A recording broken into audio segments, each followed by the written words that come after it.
Ladies and gentlemen, distinguished speakers, panelists, and colleagues,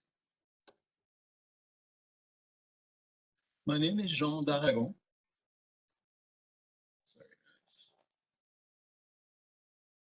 And Senior Sustainable Development Expert at the UN Office for Sustainable Development, or UNOSD, in Incheon, Republic of Korea. I would like to welcome and thank you all for joining the third session of the 2021-22 International Mayors Forum, which is taking place online over 4 days from the 24th to the 27th of January 2022. This forum is organized by UNOSD in collaboration with the United Nations Office, a Center for Regional Development, UNCRD, based in Nagoya, Japan, which is like UNOSD, part of the Division for Sustainable Goals, the SDG, at the UN Department of the Economic and Social Affairs, widely known as UNDESA, at the headquarters in New York. The general objective of the International Mayors Forum is to provide a platform where policy dialogue and knowledge sharing on key aspects related to the implementation of the Sustainable Development Goals, or SDGs, at the local level. The forum is meant to help achieve a better understanding of the progress, gaps, challenges, lessons learned, and specific mechanisms that can accelerate the sustained transformation needed to make our societies more inclusive, safe, resilient, and sustainable. This edition of the International Mayors Forum is also looking at the social, economic, and environmental impacts of the COVID-19 crisis on cities and local governments. It also aims to identify potential solutions which can support the swift recovery from the current crisis and accelerate the implementation of the 2030 Agenda, and as well as other international agreements for sustainable development. Two first sessions of this year's forum explored some of the various areas where cities and communities play a role and how to strengthen the contribution they are making in that regard. During the session today, we will discuss the importance of planning, policy reforms, and practices to improve the resilience of cities and communities, strengthen their coping and adaptation capacity, and enhance their contribution to a green recovery in different regions of the world, with a specific example of such efforts at the neighborhood level in Buenos Aires, Argentina. Before we start, I would like to remind the speakers and presenters to try to keep their speech and presentation within the time limit allotted, because we have a very tight schedule. Also, please don't forget to mute your microphone when you're not speaking to ensure minimal background noise while others are presenting or speaking. As well, there's a parallel chat during the forum, so please feel free to use it to engage with the audience, answer questions sent in the chat box that are addressed to you or open to all. I'd like also to invite the audience to make use of the parallel chat to ask questions or share comments. Please mention who you are, to whom your question or comment is directed, and from whom you would like to get a response. Also, please note that all the material will be uploaded and available on the International Mayors Forum webpage, including the speeches, presentations, as well as the video recordings of the session. The link will be provided in the chat box. Finally, I would like to invite you to join us again tomorrow, Thursday, for the last session of the International Mayors Forum. The links will also be shared in the chat box. Thank you. Now let's start with our first speakers. And by the way, I'd like to also remind you that you can find the speaker's bio on the forum's webpage. So now I would like to invite Mr. Kurt Kerrigan, Chief Sustainable Urban Development Section, Environment and Development Division at the United Nations Economic and Social Commission for Asia and the Pacific, UNESCAP, We'll talk about integrated planning for sustainable urban development. Mr. Karigan, welcome. Thank you very much, Sean. I appreciate the kind introduction and participating in this important forum. I would like to start by sharing my screen and introducing some of the work that ESCAP has done recently to help promote sustainable urban development and to build the capacities of cities in the region to adopt certain policy pathways that lead towards that sustainable development. So if I could, let me share my screen, and please, if you would, tell me that you can see the screen, Sean.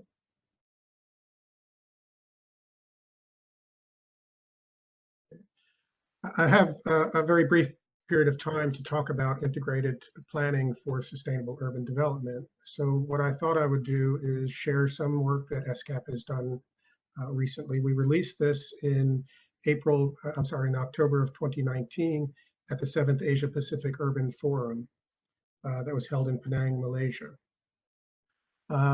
This is work that we did in collaboration with UN Habitat, with the Asian Development Bank, with the European Union, the Rockefeller Foundation, and partners across the region to really identify what are the policy pathways and what are the main thematic pillars that all cities, regardless of their starting point, need to focus on in order to achieve sustainable urban development. And we arrived essentially at 4 thematic pillars, and you see them here on the screen. The future of urban and territorial planning, urban resilience, smart and inclusive cities, and urban finance. These, we believe, are 4 integrated and interconnected pillars that will help cities, again, regardless of their starting point, to achieve certain sustainable development objectives. What we say is that planning really lays the foundation for future growth, that resilience guards against future risks and shocks and stresses, that technologies can be deployed to achieve the best solutions, and that urban finance helps bring all of this together. And you'll see across, as I go through this presentation, how many of these issues and policy pathways that were developed as consensus items really are interconnected. So let me start really with urban and territorial planning.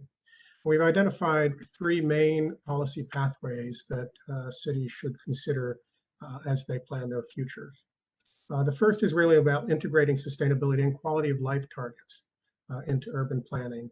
And this really provides the future proofing and the foundation for investment in cities. No longer is planning only about land use. It is about resource management. It's about achieving quality of life and achieving some of the socio-economic objectives that really form the basis for how cities are operated. The second is really to engage citizens. So solutions really need to be developed with citizens in mind and align their capacities and the local government capacities with the abilities of citizens to access those urban services and technologies and to facilitate investment. And the third is really looking at opportunities for urban regeneration and looking at how growth strategies can be optimized, not just within the city's boundaries, but across urban and rural continuums. So we believe that cities no longer can operate in a vacuum. They really need to look at the collaborations well beyond their borders. That includes urban and rural areas, but it also includes subnational authorities and national governments as well. Let me just dive into a couple of these policy pathways, and you'll see how they begin to look at various issues that are important to the way that cities operate and engage with their citizenry. So looking at quality of life targets really start to address issues of inequality, addressing disasters and emergencies and preparedness. They look at issues of pollution and healthy environments, addressing congestion, looking at issues of resource management and well-being. Likewise, co-producing those solutions really can also address those same issues. And so if we were to look specifically at inequalities, we would see some examples of how cities across the region, for example, in Surabaya, looking at how national poverty reduction programs can be localized through e-governance mapping platforms and allowing community budgeting programs to really help shape the future of their cities. If we were to go into resilience, we have 4 policy pathways here, scaling up the use of nature-based solutions and resilient infrastructure, understanding how the informal economy and urban poor groups can be change agents to increase and improve the resilience of cities. Creating and strengthening partnerships is a core component of resilience strategies. So it's not just the government that is prepared, but all of the community, from private sector to community-based organizations to individuals, all done in collaboration with state, local, and national actors. And then utilizing, again, data sources to allow the connections between communities, cities, and regions, and allow local governments to really leverage technology to increase the literacy of the communities. And again, if we were to look in depth at one or more of these policy pathways, we would see again some of the same overlapping topics that begin to be brought together through this process of looking at thematic pillars and policy pathways that come together. Moving on to smart and inclusive cities. And this is really one of the trends that we see across the region, is that many cities are looking at smart city applications and technologies to really help guide their future. But there are some important foundational elements that need to be incorporated into that planning process. That includes looking at how the smart city applications are governed, and looking at the institutions and which actors are engaged so that the digital divide is not widened through the application of smart city priorities. Looking at how technology firms and the private sector can be mobilized and leveraged to become part of those planning processes and become more civic-minded to create smart city solutions along with social enterprise. Looking at cybersecurity safeguards so that as smart city applications are deployed, that there are safeguards in place to protect both the digital and the physical infrastructure.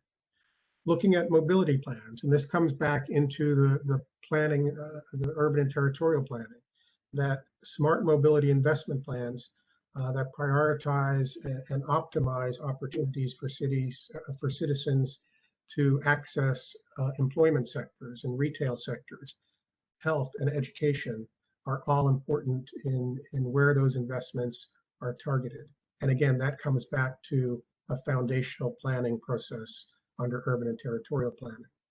And then making sure that smart city funding mechanisms are enabled and allow cross-sectoral partnerships and business matching platforms. Again, and if we were to go into one or more of these policy pathways and see again that looking at smart mobility, for instance, and where the investments are, could be an opportunity to overcome some of the inequalities that we see in communities. That starts to address not only underserved areas, but marginalized populations, whether they be informal or vulnerable populations, women and children, or those who have disabilities. And we can start to see, if we looked simply at inequalities, how some of these policy pathways really begin to be integrated in an overall process that considers quality of life, land use planning, investments, deployments of technologies, and then we'll come back to how some of these elements can be financed. So then we'll go into urban finance. What we see as a trend really across many of the cities, especially the secondary and smaller cities that don't have the financial capacities that some of the megacities in the region have, is to look at scaling up public-private partnerships and community-based schemes, especially around issues of housing and opportunities to engage private sector investment, community-based organizations, and the city governments to help leverage those solutions. Looking at land-linked financing mechanisms, one thing that we can say for sure is that unplanned growth can have a depressing impact on property values. Informal settlements and slums, unplanned growth and sprawl can actually cause property values to go down. While planned growth, coming back to urban and territorial planning, can actually increase property values over the long term. It is true that most financial institutions will not lend or provide financing to local governments that do not have a long-term plan. So again, the planning lays the foundation. Citizen engagement is important, looking at the best solutions, including technologies, and then some of the financial mechanisms can be accessed when you have that kind of overall integrated approach. And finally, more environmental elements such as user fees can also be deployed in solutions to improve urban air quality. This gateway, this portal that we've developed is interactive, and all participants in this forum or elsewhere would be able to navigate through this portal, and I think this will be made available to all. But I think this helps to illustrate how some of the issues that cities are dealing with, whether they be inequality, disasters and emergencies, preparedness, or any other element, resource management, waste management, can all be brought together through a strong integrated planning process. So that, I think, I've exhausted my time. Again, we'll put the link for all of you to navigate into the chat, and I think that will be made accessible to you later. Two things I would like to mention. When this report was launched and this whole process came forward at the Asia Pacific Urban Forum, again, we did launch an Asia Pacific Mayors Academy that some of you may also be interested in. The Academy is a partnership between ESCAP, UN Habitat, UN University, UCLG ASPAC, IGES, and the Association of Pacific Rim Universities. And we gather on an annual basis newly elected or appointed mayors and bring them through a curriculum that introduces them to the global development agendas and some of these solutions. So the curriculum is really built around these 4 pillars that allows mayors to take, again, a snapshot of where they are, some of their priorities, and how this more integrated approach can help within their cities. We've also launched a Penang platform for sustainable urbanization, which is a partnership platform. Through that platform, we developed the Asia Pacific guidelines on voluntary local reviews. I know some colleagues from ECA introduced VLR guidelines in a previous session, but all of that information will be available to you in the ESCAP website. John, thank you very much for the opportunity again, and back over to you. Thank you very much, Gareth. This is very interesting presentation. I wish we would have more time to listen to you.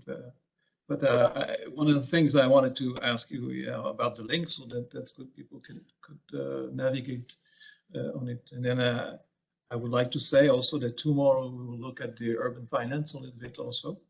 So that will be discussed tomorrow as well. So it's well, it's all interconnected. There are some of the issues you talked, and then that we have talked a little bit.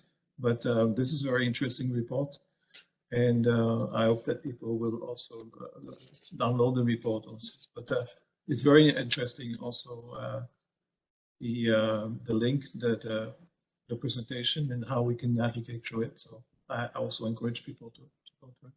Thank you very much again. I will now we invite Mr. Sopong Pisutiwong, Deputy Governor, Bangkok Metropolitan administration, BMA in Thailand. So he could not join, but he sent a video. So we'll listen to watch this video.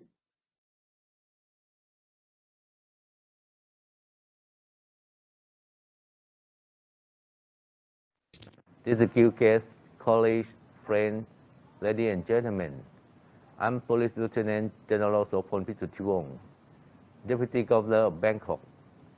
On behalf of Police General Aswin Kwanmueng, Governor of Bangkok, I have a great honor to present Bangkok's experience on the topic, planning for a greener and more resilient Bangkok. Over the past 2 years, COVID-19 pandemic has brought both positive and negative change to the environment. The COVID-19 control measures such as reducing social activities, work from home, and movement restrictions have resulted in declining in traffic volume and energy consumption. These measures have led to positive effects on the environment. For example, a decrease in emission of greenhouse gases and noise pollution. And most importantly, it was found that the concentration of PM 2.5 in the atmosphere has decreased. However, the COVID-19 pandemic has also resulted in negative impacts on the environment. The use of personal protective equipment such as PPE suits, gloves, medical masks, and anti-infection goggles are all considered infectious waste.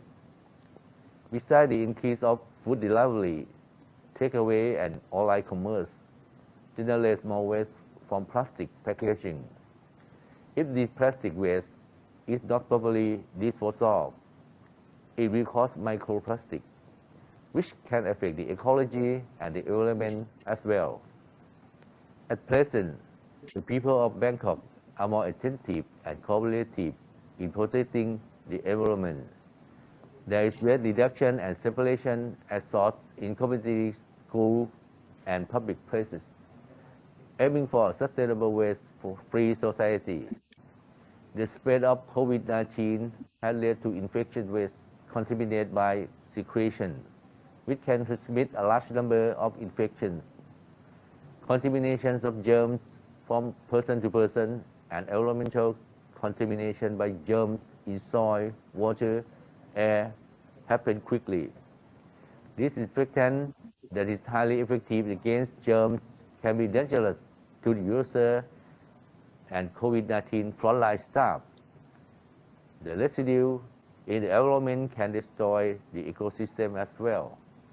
Bangkok pay attention to the health of the people, medical workers, as well as the environment. Many types of disinfectants used during the COVID-19 crisis may have short-term and long-term effects that are not environmentally friendly, causing harm to animals living in natural water. Therefore, the BMA recognized the importance of innovation that are environmentally friendly by providing agencies under the BMA, including a waiting center and field hospitals with cleaner and disinfectants for COVID-19 that are more environmentally friendly and have been registered for Thai innovation products. It is an antiseptic mixed with natural extract containing no harmful chemical and is biodegradable naturally. Because using disinfectants containing choline can cause irritation, and burning the waste containing these disinfectants may generate dioxin, which is a carcinogen. Apart from the COVID-19 epidemic crisis, climate change is another big challenge that is affecting the sustainable development of cities around the world.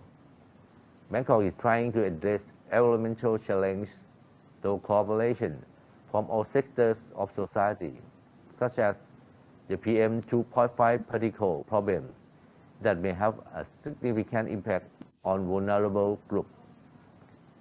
In addition, Bangkok also attaches great importance in providing public space for citizens. The public space that can be used sufficiently, appropriately, and easily accessible for everyone. And in dealing with the impact of climate change, the analysis of satellite imagery data in 2019 found that Bangkok had only 14% of the urban tree canopy area. Also, the green area per population of Bangkok is approximately 7.29 square meters per person, which is considered lower than the World Health Organization standard, prescribed of at least 9 square meters per person. Furthermore, access to public green spaces within a walking distance of approximately 400 meters is still only 13% of the Bangkok area. The green space development has been planned and designed based on urban environmental benefits. Green space provide many environmental benefits, acting as a green lung for the city, storing carbon dioxide, releasing oxygen, trapping fire dust and pollutants, reducing the temperature in the city, alleviating the urban heat island phenomenon, lessening noise and visual pollution, acting as detention area and reducing soil erosion. Moreover, green space have been important as an actor who build the city's ecosystem to be balanced and maintain biodiversity. Finally, I would like to thank the United Nations Center for Regional Development and the United Nations Office of Sustainable Development for inviting the BMA to the International Mayor Forum. And I'm sure that all participants will gain useful experience and knowledge that can be applied to our work toward achieving the Sustainable Development Goal. Thank you. Thank you very much. I'd like to thank Mr. Sopon Pisutiwong, Deputy Governor of Bangkok Metropolitan Administration, for his message concerning planning and concrete actions for a greener and more resilient Bangkok. Thank you again. I would like to take this opportunity maybe now to invite Kurt to. I don't see questions in the chat box, but I would like to invite you if you want to add comments or more information, because there was a very short time for your presentation, so you're welcome to add or make comments. The only comment I would add to the presentation again is that what we're finding, especially in the secondary cities and the smaller cities, where the demographics indicate most of the population growth will be, at least in the Asia Pacific region, not in the megacities.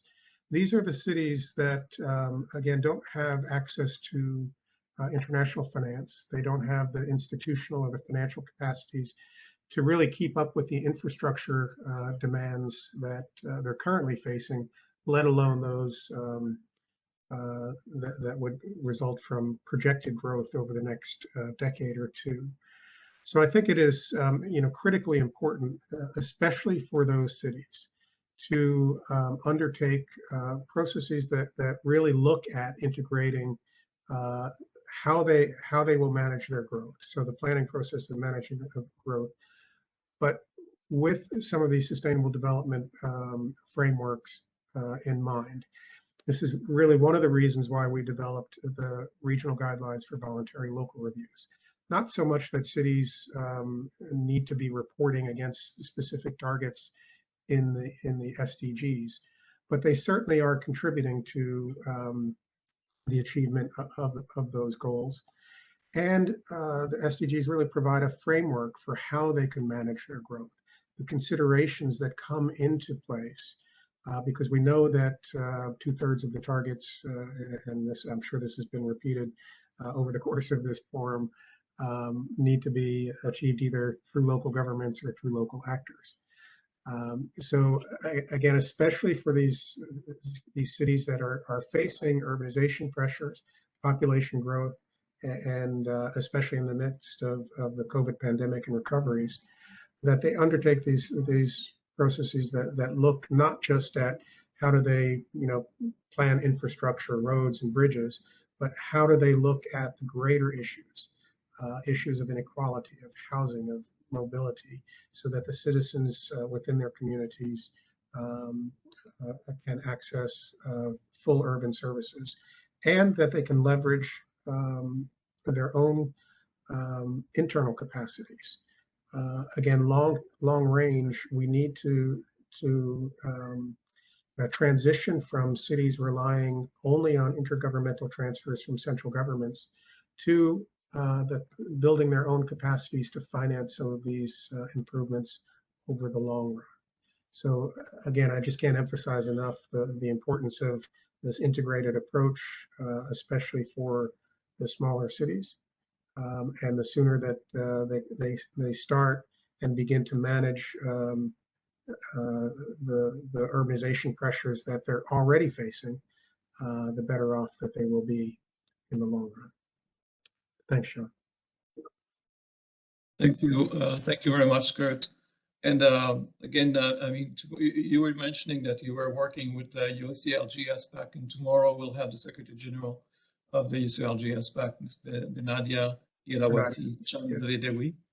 So she'll be there, and then she will be discussing about local government's alternative financing for COVID-19 response and recovery, accelerate the SDG delivery. So it's really connected with what you were saying in your presentation. Thank you very much, Kurt. Thank you. I would like now to maybe to invite, I hope he's online, Mr. I can see Mr. Kesuge Endo, Director of the UN Center for Regional Development in Nagoya. And he will talk about water-related disaster risk reduction and climate change. So good evening to you, Endo-san. Good evening. Good evening again. So thank you for having me on the floor. So today, so first let me share the screen first.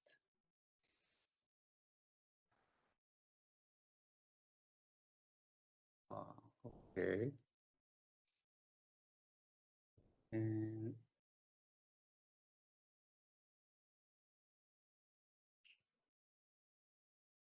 okay, so can you see the screen? Screen is okay, John? Okay, thank you very much. Okay. So today, my topic of presentation is water-related disaster risk reduction and climate change. Actually, I made a presentation last International Mayors Forum, but that time, due to time constraints, I just touched a little about this topic. But today, my presentation dedicated to this, the disaster risk reduction. So first, let me start with discussing Sendai framework. I think some of participants already understand this important global target, global goal. Actually, it's adopted in 2015 in Sendai of Japan, where the East Japan Great East Earthquake occurred in 2010. So, so this slide, left hand side, this is indicates 7 targets of Sendai framework. So the target left side from A to ABCD, the target aims to reduce first disaster mortality, and second reduce number of affected people, and reduce economic loss and damage to critical infrastructure. So that's the first four goals, and the remaining three is the increased number of countries with national or regional disaster risk reduction strategy, and also increase international cooperation, and finally increase access to early warning system to reduce disaster risks. So this again slide shows a relationship or interlinkage between SDGs and the Sendai framework and the Paris Agreement. Sendai framework work hand in hand with other global goals, 2030 Agenda, SDGs, and Paris Agreement. And as you know, those three global agreements, all of the global agreement adopted and started 2015, and the target year is 2030. So only Paris Agreement that's adopted in 2015, but the goal is beyond 2030. So this slide discusses how to achieve targets while building coherence between disaster risk reduction and the Paris Agreement, climate action, and SDGs. So the left side, first at global level. So Sendai framework indicators are used for reporting on SDGs, for example, high-level political forum, and also used for reporting COP meetings this year in Glasgow, in Great Britain. So next, at regional level, so engage disaster risk reduction communities in coherent implementation at regional level. And then at the national level, so we developed national and local disaster risk reduction strategy in line with Sendai framework, and of course climate actions and SDGs. Finally, local level, there is an initiative called Making Cities Resilient 2030. Currently, 331 cities joined this initiative. Here, I'd like to introduce high-level experts and leaders panel on water and disasters. My office, UNCRD, is working the water-related disaster through this organization. We call it HELP, high-level expert and leaders panel on water and disasters. We call HELP. So this shows what is HELP. So this HELP is chaired by Dr. Han-Soo Soo, former Prime Minister of Korea.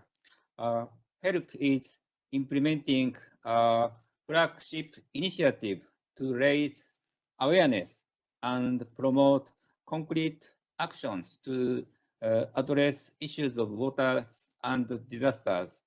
There are so many gorgeous members, advisors. So the members include the Namibia, Indonesia, Japan, Netherlands, USA, and for international organization, the WMO, UNESCO, UNDRR, World Bank, ADB, COICA, JICA, SCAP, OECD, and also we involve civil society, and also the activities supported by advisors and academia. Those academia coming from the countries listed here. So that's the high-level expert and leaders panel on water disasters. So from here, I discuss why help advocate disaster risk reduction. So first, I like to show data which some of you already recognize. So from here, I made slides, but this slide is available online. So the bottom, I put a source.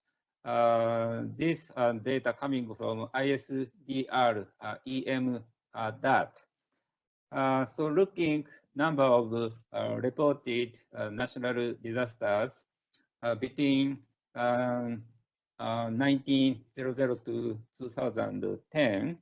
So the number are rapidly increasing. So looking into detail, detail means what kind of disasters. So amazingly, 95% of disasters are water related, which are drought, flood, storm. So, so that's why the water related disaster is an issue, very, very important issue.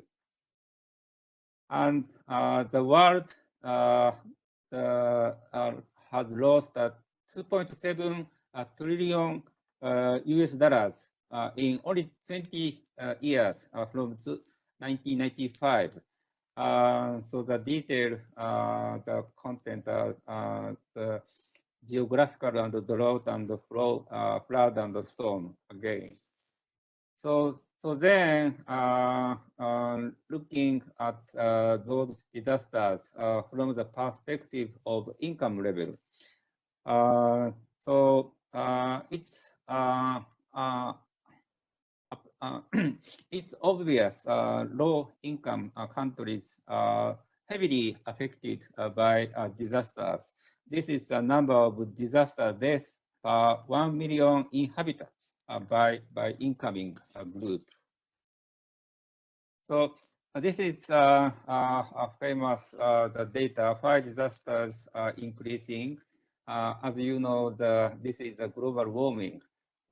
This the figure also I extract from IPCC the report. So Japan it's one of the major country who are very active in the activities done by health. So because Japan is heavily suffered from water-related disasters, this overlap of the high temperature and the disasters. So here, the center of the figure, Japan is located. So we are Japan is under Japan is the area where high temperature, also where the the frequent heavy rain, so resulted into the disasters. So that's why yeah the help is So should support countries who suffered from water related disasters. So yes, this again the world leaders who advocate the importance of water-related disasters. So recently, this is the one important topic. Actually, this is an announcement from World Meteorological Organization, WMO's. They issued a new report on climate indicators and sustainable development. So the aim of this report is to demonstrate connections between global climate and SDGs. So how this linkage is important, that's discussed in this report. Actually, this issue is far beyond SDG number 13. So that's why this figure shows how the climate indicator is related to 17, actually here 16 SDG goals. So this issue is very serious, alert for us and our planet. So today we don't have enough time, so that's why I don't get into detailed actions conducted by HELP, but this slide, the principles to address water-related disaster risk reduction under COVID-19 pandemic. This is very important topic this year, recent years. So that's why I would like to discuss this issue.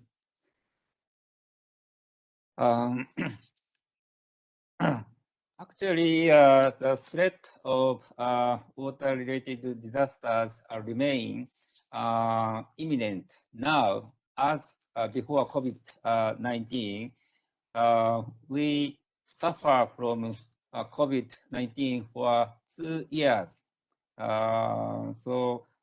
But the disasters don't wait for us.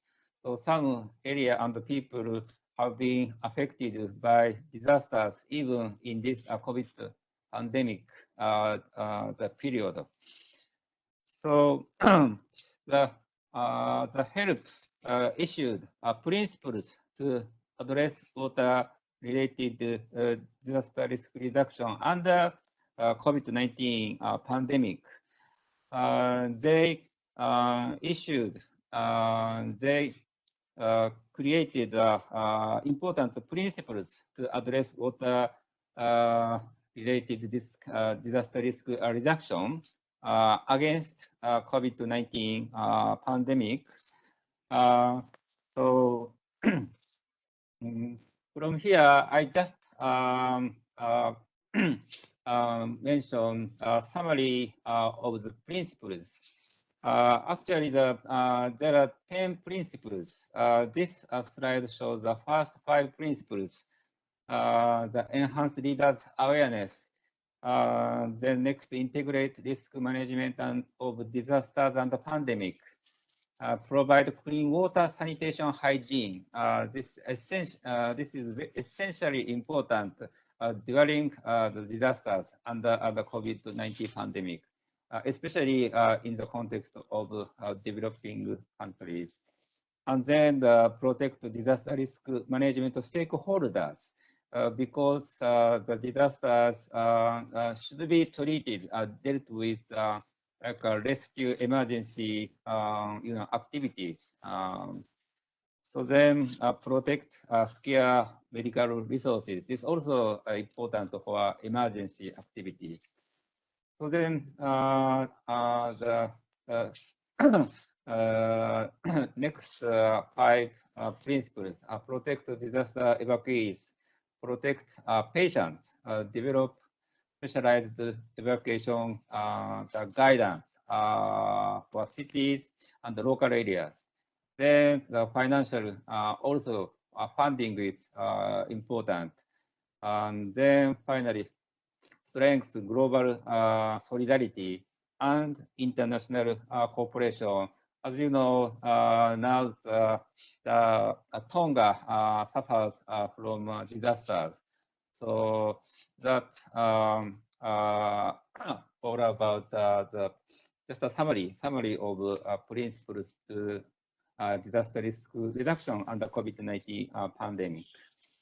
And these 1 or 2 years, the HELP conducted an online consultation workshop how to implement HELP, how to implement the principles. So the slide, the bottom of the slide shows the workshop, which country and when. So that's all my presentation. And if you need some technical support on water disaster issues, let us know. We are very happy to work with you. Thank you very much, and thank you for your attention. Back to you, John. Thank you very much, Mr. Kazushige Endo-san. Thank you very much for your presentation. I will now invite Ms. Ye-jong Kim to present. She's an urban climate change expert, managing director of Subsidy. And she will talk about urban climate policies and practices in Latin America and Korea. Ms. Kim, you are there? Good evening. Sorry, I'm uploading my presentation file.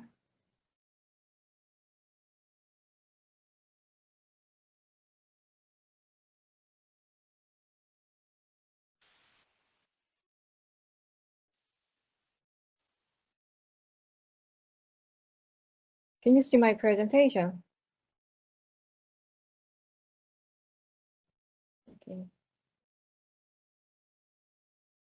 So thank you very much for this opportunity. My name is Hae-jung Kim, working for Subsidy, a startup company aiming to contribute to making cities and communities more sustainable and livable. In this presentation, I'm going to talk about urban climate policies and practices in Latin America and Korea. This presentation consists of 2 parts.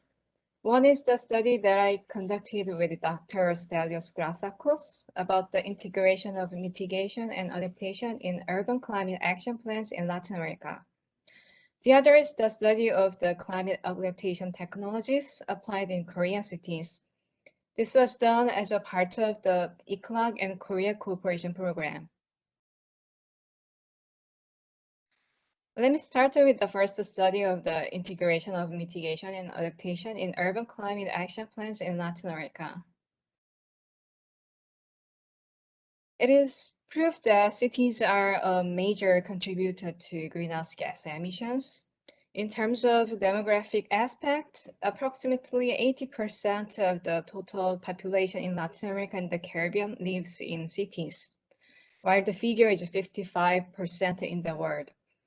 By 2030, it is anticipated that climate change could raise by an additional 5% the extreme poverty rate in the Latin America and the Caribbean region. Thus, city-level climate planning of both mitigation and adaptation is indispensable in the LAC region. Following the IPCC first assessment report, the 5th report addressed the interrelationships between mitigation and adaptation with a statement that integration of adaptation and mitigation into planning and decision-making can create synergies with sustainable development. This topic is planned to remain in the IPCC AR6 too. To have better understanding of the interrelationships, here are examples. But because of the time limit, I skipped this slide and I'd ask you to have a look at this later. To measure the level of the integration of mitigation and adaptation, Grafakos et al. Developed an analytical framework considering the planning framework for low emissions development and resilience in cities. We applied that analytical framework to the 44 target cities in the LSC region. These target cities had more than 1 million inhabitants and had already developed policies that included mitigation and or adaptation action plans as of July 2018. We reviewed those 44 Latin American and the Caribbean cities' policy documents. 73% of the target cities had both mitigation and adaptation action plans, 20% only mitigation, and the rest 7% only adaptation. As a result, more than half of the target cities showed a moderate level of integration. And here are the top 10 cities. Bogota ranked the first, followed by Asunción, Mendoza, and Mexico City. Then we came up with a question. To what extent do institutional, socioeconomic, and environmental factors potentially influence the level of the integration of mitigation and adaptation in urban action plans of Latin America and Caribbean cities? So we made this conceptual framework, including 44 Latin American and Caribbean cities IMA index, the level of integration of mitigation and adaptation index, and 42 institutional, socioeconomic, and environmental factors. With the variables identified in the previous step, we conducted multiple regression analysis. The results showed that cities' participation in regional networks and development agencies' intervention in developing urban climate policies were identified as potential drivers. This might be because city networks were more likely to promote both mitigation and adaptation actions in the context of sustainable development, which might affect cities to have both mitigation and adaptation in their planning, as well as a higher level of integration. In addition, urban planning program operated by foreign aid agencies used to apply an integrated framework to target cities. This might be a main reason of its strong correlation with the IMA index. The example program is the Emerging and Sustainable Cities by IDB. On the other hand, National Climate Fund and Global Network Urban Nets Phase 1 were identified as potential barriers. This might be because the Brazilian National Climate Fund assisted with more projects in mitigation than in adaptation. Besides, the first phase of UrbanNet's program only focused on mitigation, which might constrain the level of the integration of mitigation and adaptation in the participating cities' climate action plans. As we have seen so far, there is still unbalanced focus between mitigation and adaptation. More attention was given to mitigation than adaptation. So to narrow the gap, promotion of RD&D, research, development, and deployment of adaptation technologies can be one way to attract both public and private sectors. This idea led me to conduct the next study of adaptation technologies. So now I'm going to talk about the second study of adaptation technologies in Korean cities. Like the UNFCCC's two climate mechanisms, I tried to depict the technology and financial mechanisms of Korea. In Korea, the Ministry of Technology and ICT is CTC and NDE, and the Green Technology Center leads the Korean Climate Technology Network, closely working with CTCN. As of 2021, 83 Korean entities joined the CTCN, which is the largest number of members in the world, followed by USA, 41 entities. To promote the RD&D of adaptation technologies, it is essential to have its underlying policies. In Korea, all climate-related policies branch out of the Framework Act on Low Carbon Green Growth. This act stipulates local governments to develop adaptation action plans and revise them every 5 years. The Korea Adaptation Center for Climate Change, KACCC, developed an adaptation planning framework and assists cities in developing and implementing adaptation action plans. Now I will present the examples of the 3 major Korean cities. Seoul is an inland megacity with around 10 million inhabitants. One of the most challenging issues is the particulate material concentration in the air, which was proved to have a positive correlation with the temperature. In other words, global warming can affect the PM concentration in the air, and this can cause citizens' respiratory diseases as well as affect crop production. Daegu is the first largest city in Korea with around 2.4 million inhabitants. This city is surrounded by mountains and renowned for extreme hot weather and heat waves during summer. Busan is the second largest city in Korea, located near the coast, and with around 3.4 million inhabitants, and faces challenges of heavy rainfall, flood, and heat waves. To overcome the challenge of PM concentrations, Seoul has implemented a ban on all the vehicles and had early warning systems. Of notice, its cooling fog system, which reduces PM concentrations in the air as well as lowers the temperature around the system. Besides, Seoul introduced a new model of urban underground plant factory, Metro Farm. The key implementers are private companies, Seoul Metro and Farm 8.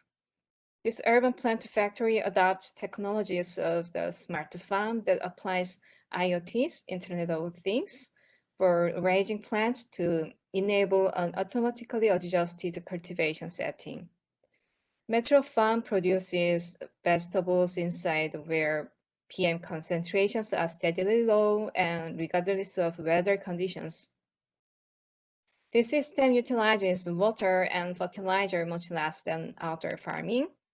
It also reduces costs and CO2 emissions by minimizing the logistics process because of its location and accessibility. In case of Daegu, the city has experimented with many innovative ways to reduce heat waves, such as plant-covered buildings, preservation of wind corridor, and other technologies for cooling down pavements. In particular, the sources of water used in the cool and clean load system are sustainable, such as underground water flow through metro facilities, rainwater, sewage, and industrial water. Busan has created the coastal disaster prevention forests. These forests can bring noticeable effects in reducing risks of and loss from storm surge. As a secondary benefit, these also provide citizens with recreational green places contributing to the quality of life.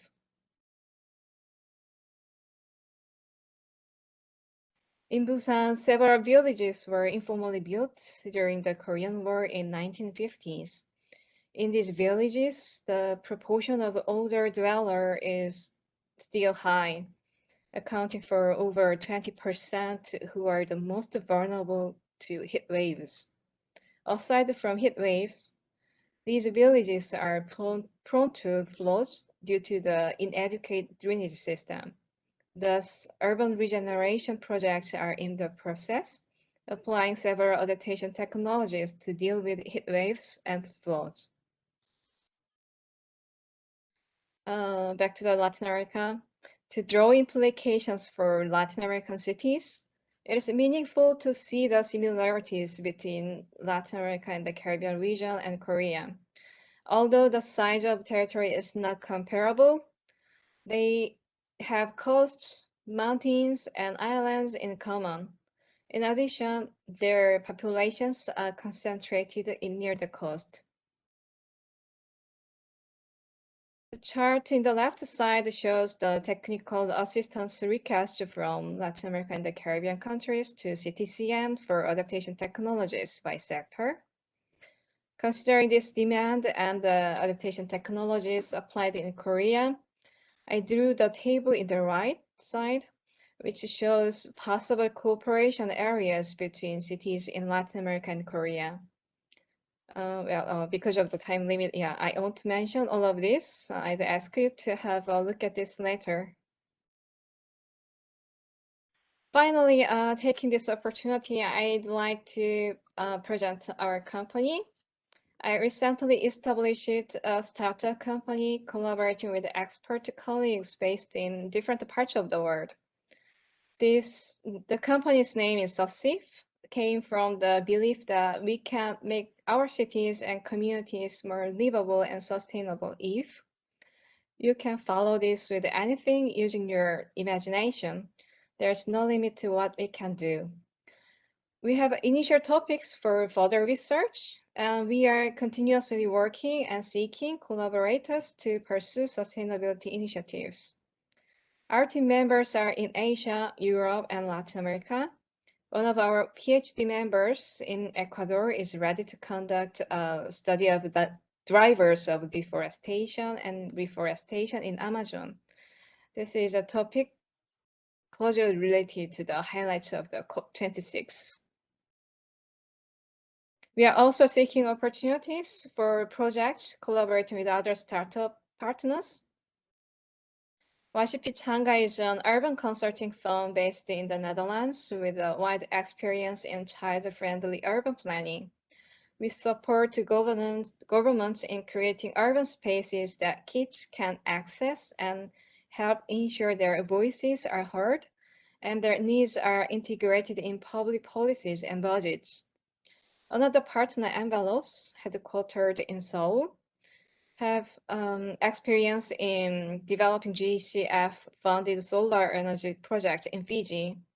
We are jointly seeking opportunities to develop a project of agrovoltaics in suburban area, which can contribute to reducing the energy stress in urban area and providing food to them. Anyone interested in our research and projects, please let us know. This is the end of my presentation. Thank you very much for your time. Thank you. Thank you very much, Ms. Kim, for your presentation. And I hope I did well. I had the link of your publication, which is related to your presentation, in the chat box. And then that we also, that's an opportunity for me to ask people to use the chat box to ask questions and make comments, because I don't see so many so far. And once again, thank you for this very interesting presentation. Now I would like to invite Mr. Sanjaya Bhatia, head of the United Nations Office of Disaster Risk Reduction, or UNDRR, Office for Northeast Asia, ONEA, and Global Education and Training Institute, based in Incheon, Republic of Korea. Sanjaya? Thank you, Jean, and thank you all the participants for giving this opportunity. So let me just share my slides, and I will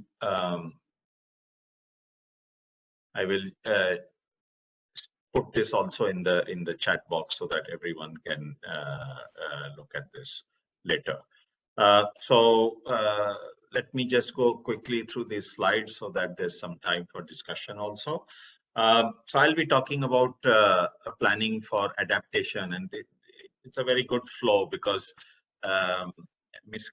Kim just talked about this discrepancy where there is less adaptation work being done by cities. So how we are trying to promote more adaptation work by cities. Well, first, what we try to promote, and Endo-san mentioned this in his presentation about the Making Cities Resilient 2030, so I'll come back to that. But that is a global initiative which is coordinated from our office in Incheon in South Korea. But when we say resilient, what does it mean?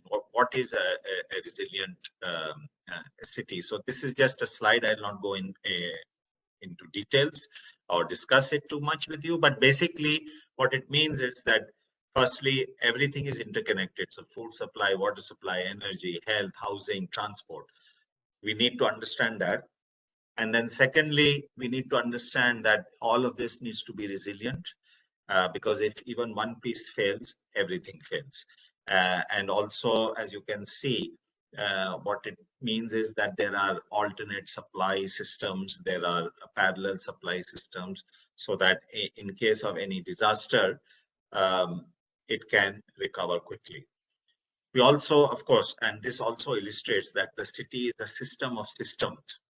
So there are all these different systems, and they are all interrelated. And I think the best example, unfortunately, of this interconnectedness is COVID-19, where we have seen something which is primarily a health issue, has impacted urban transport, has impacted education, has impacted global transport, has impacted livelihoods, tourism, businesses. So you name it, everything has been impacted, including fiscal policies. Everything has been impacted by COVID-19. So it's a health issue, impacted everything. So again, we have to understand everything is interconnected. So when we want to make a resilient city, what do we do? So basically we need a plan. And how do we make the plan? So first we need to know where we are. What are we doing? What is working? What is not working? What are the gaps? And how can we address those gaps? And that is what makes the plan. And then we go on to implement that plan. So there are a number of tools available under this Making Cities Resilient 2030 and other initiatives. This is just a simple template for an action plan. Again, I'll leave it for you to look at later. But basically, the objectives are those gaps. So you identify the gaps, convert them into objectives. So for example, if the gap is, well, our building code was updated in 1970. We are now in 2021. We think it's high time we update the building code. So the objective would be to update the building code. The actions would be various, to set up a technical committee, to draft a new building code, or to propose amendments to the building code, to take the building code to the town council for approval, and so on and so forth.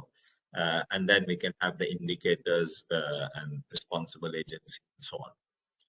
Now, again, when we said to make a plan, we need to know what is working, what is not working, what are the gaps. So how do we find the gaps?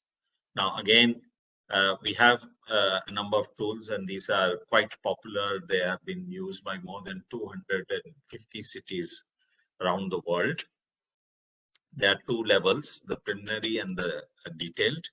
I would say if anyone is starting new, and this is good also for researchers to work with the city, start with the preliminary, which has 47 indicators spread over 10 chapters, and each chapter is basically covering all the systems that exist in a city. So that it ensures the system of systems approach and the intersectoral links. So the link there on the slide You can see that is where you can download this. This is freely available. You can download as a PDF, as an Excel, and it is available in about 18 languages. So probably your language is there. So it is in this kind of a format. In the Excel, you can actually work on it. So there are certain questions, there are certain responses, and there are an area for comments. There's an area for means of verification. So if you respond, then you can put where you get that information from. And then the actions, as we looked at in the earlier template also, the actions that are required to be taken to address these gaps. Now, this is subjective. So when it is done in a city, it is done with multi-stakeholder groups so that there is a check and balance on the scoring. But basically the scoring 0 means a lot of work to be done. 3 means a lot of work has already been done. But then, of course, one has to try to be as realistic as possible. And also remember that even if we achieve 3 today, in 2 years or in 1 year or in 3 years, that situation may change. And therefore, what we advise cities is to revisit the scorecard report at least once in 3 years. And by the way, the scorecard is also available in an online version now. So that's very, very new, just coming this month. So the online version is also available. Now, apart from that template that I showed you, the scorecard also gives a kind of a score. And so this city has got 141 out of the highest score possible is 141. So they're doing very well. Does that mean that they are resilient? It depends. Because firstly, of course, the scoring is subjective. So there needs to be some multi-stakeholder cross-checking. Secondly, it also needs to be seen what the situation is today and how it can change tomorrow. So for example, COVID-19, now this blindsided everyone. Most governments were caught unprepared. So again, we hope nothing like this happens again, but there are possibilities that unforeseen circumstances may happen, and then we need to revisit our plans. So it's not just about plan. So this, of course, this helps to develop a plan, but it also gives you a baseline. So suppose you do it in 2022, then you revisit in 2025. You can see what was the baseline, how things have changed or not, or things have improved or not improved. So it's a good baseline. It creates awareness because all these indicators, they unpack what we call the Sendai framework for DRR and also elements of the Paris Agreement because it tries to interlink climate and disaster risk. But most important, what we have seen is in the use in over 200 cities, 250 cities, is that it had created a dialogue between key stakeholders. So normally, one department not talking to the other department, or the communication is not so frequent. But because of this exercise, and this exercise takes about 6 to 8 months in a city, because of the exercise, all these counterparts, they are talking to each other, and then this helps when there is a crisis. This really helps because you know there's a face to the number that you have to call. It also helps to prioritize because you have many gaps, you have many actions that need to be taken, but this helps to prioritize which ones can be tackled first and which can wait. Because the action plan duration can be anything. It can be a short-term plan for 2 years, it can be a medium-term plan for up to 5 years, or it could be a long-term plan for 10 years, or it could be all three packed together. So you prioritize, you push some things to to the future, you keep some things for immediate action. And most important, the process of looking at where you are, what are the gaps, what are the actions to address these gaps, and developing this kind of an action plan and doing this analysis. All of this helps in the process to develop bankable projects. So we look at some of these examples. I just want to show you some examples from cities which have used this. So one is Lisbon. So they did their scoring, as you can see. Then what they did was, once they did the scoring, they identified the gaps. So they prioritized which are, where is the score low, for example, or they said any score below 2 or below, we will consider a gap. So they considered those as gaps. They developed the actions, a list of actions that they need to address those gaps, and then they converted these actions into projects. So this is a very interesting way to show it.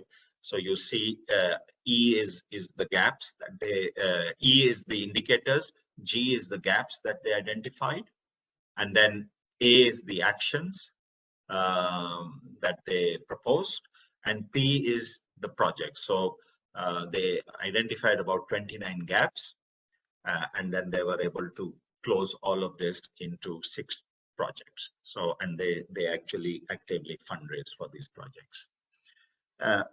Here in Asia, Ulaanbaatar in Mongolia, along with the national government, they did this work and developed their resilience strategy. And their work actually inspired all 21 other cities of the country to also conduct this exercise. In Dhaka North in Bangladesh, the city also did this exercise and then used the results to seek funding for various infrastructure projects, which were part of those actions to address the gaps that they had devised. So they were able to use this planning process for getting funding. Yaoundé in Cameroon was also able to do this exercise, and their action or their initiative was able to inspire other neighboring mayors to engage in the same activity. The last example I wanted to show was Nablus in Palestine. Why? Because this was slightly different. This was not done by the city alone. They partnered with the local university. So this is also a kind of a best practice, because there are universities, there are educational institutions, NGOs, and other research organizations in every city. Find a good partner you can work with, because then they can help you in this entire process. Now, it is important, of course, that the plan is not just a document. It should be at least presented to the city council to get a kind of an endorsement. And also, the objective is to integrate this with the urban development plan. So that's where the funding comes from, or to seek other funding, but at least to have it in the urban development plan so that it is not forgotten over time. Because what this plan does is helps to increase the resilience, and especially focusing on adaptation.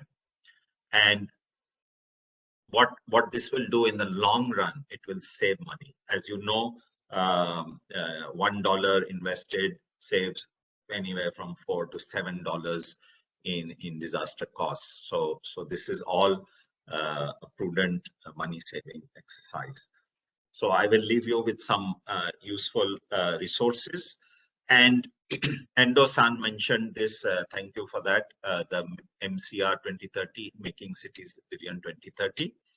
So today the number is growing very fast. He was mentioning 330 cities. Today it's growing very fast. It's increasing day by day. Now it is 706 cities and 150 partners. So those who are from local governments, I would encourage you to go onto the website and see how you can join. It's a very simple process. And those who are not from cities, but from universities, from research organizations, NGOs, and other organizations, private sector, also go and have a look, because these 150 partners that I'm talking about, these are mostly from, they are mostly from private sector, and some international organizations and NGOs and universities. So please go have a look and see what you can, how you can participate. You can even, it's a very simple process to sign up, and I do encourage you to do that. So with this, I end my presentation. Thank you for your patience. Thank you very much, Mr. Sanjaya Bhatia. Thank you, Sanjaya, for your presentation. Now I would like to, I don't see comments in the chat box. I think so, I don't see. But then I would like to invite the presenters between themselves, if they would like to have, if you have questions or comments. For example, Sanjaya, you are there. You may want to comment on the presenters who just presented before you, and I would like to have your feedback, or if you want to add things, I'll see how you're very much connected together in your work. Yes, so thanks. I'd like to ask Mrs. Kim about the results that she was mentioning, that there is a gap in the adaptation, because this is of great interest to us also. What we found, we've been working with cities for now almost more than 11 years, and we found that as far as the climate emergency is concerned, cities are, of course, very much aware, but one of the biggest barriers they mentioned was access to finance. So not the availability of finance. They say the finance is available, but they don't have the skills or the capacity to be able to understand what are the different options and of financing, and how to access that. So if you have any reflections on that, would be very. Yeah, thank you. For me, considering the two axes of the climate mechanisms, yeah, the one is financial mechanism, right? But the other is technology mechanism. So we can take an approach by raising awareness of that climate technologies in cities. Yeah, we can, you know, the people in cities, they know several technologies or adaptation technologies or mitigation technologies they can apply, but they lack financial resources. But if they can get assistance of, like, for example, the technology needs assessment first, based on the result of the kind of analysis, they can say, oh, based on this kind of evidence, we need these things and something like that. So with this kind of information, they can better reach out to the financial resources. Yeah, they can mobilize financial resources better. Yeah, thank you. Thank you. John, I Thank have. you. Yep, I was just about to give you the microphone, so go ahead, please. Yeah, I have a question to Ms. Kim and also Mr. Bhatia.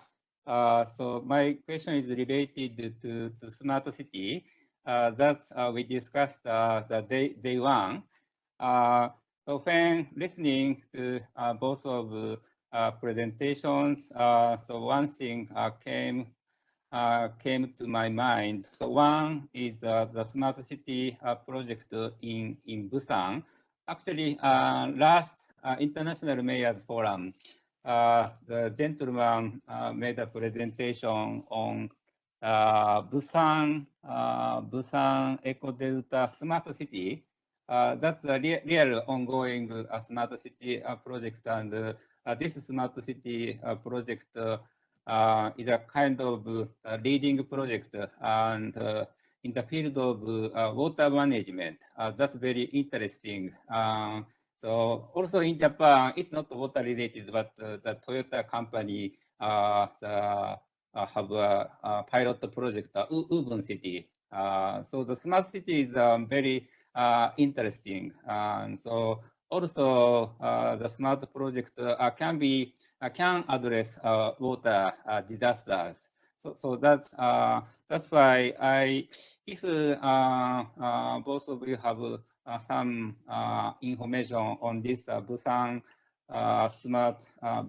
Eco Delta Smart City, or if you have a comment on the smart city from your research or from your knowledge or experiences, that's my question. Thank you. Yeah, thank you.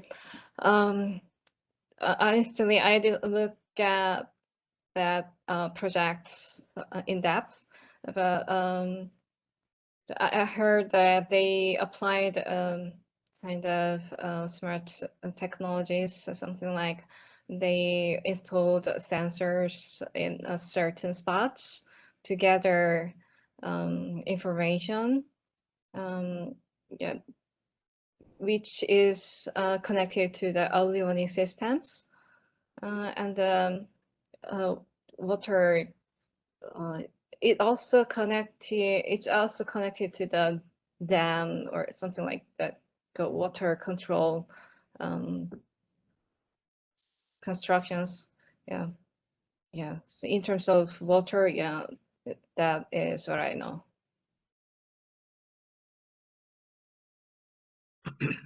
Yes, and if I may add, Endo-san, thank you for the question, and not specifically about Busan, but generally about water issue with cities and the issue of smart cities.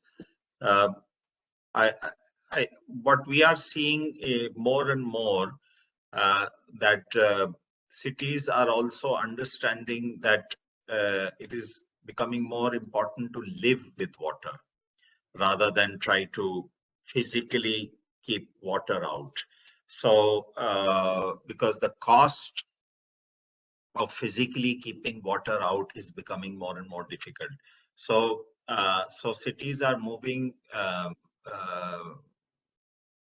towards and are very much interested in what we call nature-based solutions, or and they are simple, like having green spaces in the city which can act as a sponge, which can absorb the excess urban water, so prevent urban flooding, but also sidewalks with green spaces, and Ms. Kim also had mentioned in a PowerPoint about the green roofs.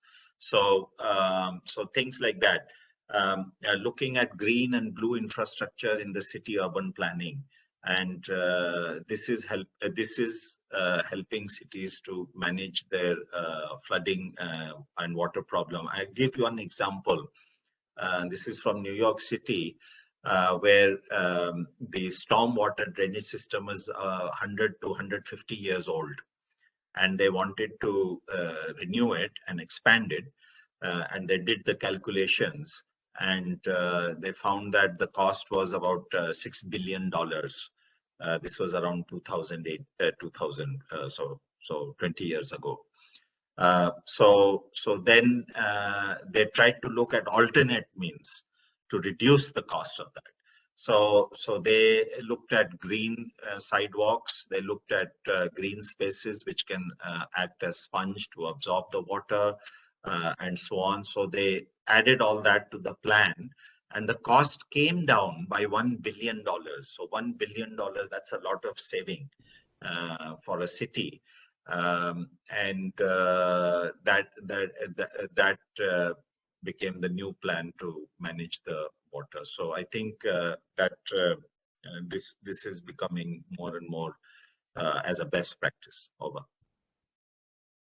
Thank you very much, Sanjaya, for this response. Yesterday, we had people, presenters from WRI, they talked about the nature-based solutions, and we came to this conclusion. Also, we discussed about the economic side of also nature-based solutions. Sometimes very interesting to deal with the water, to deal with the mostly the water, but the other issues.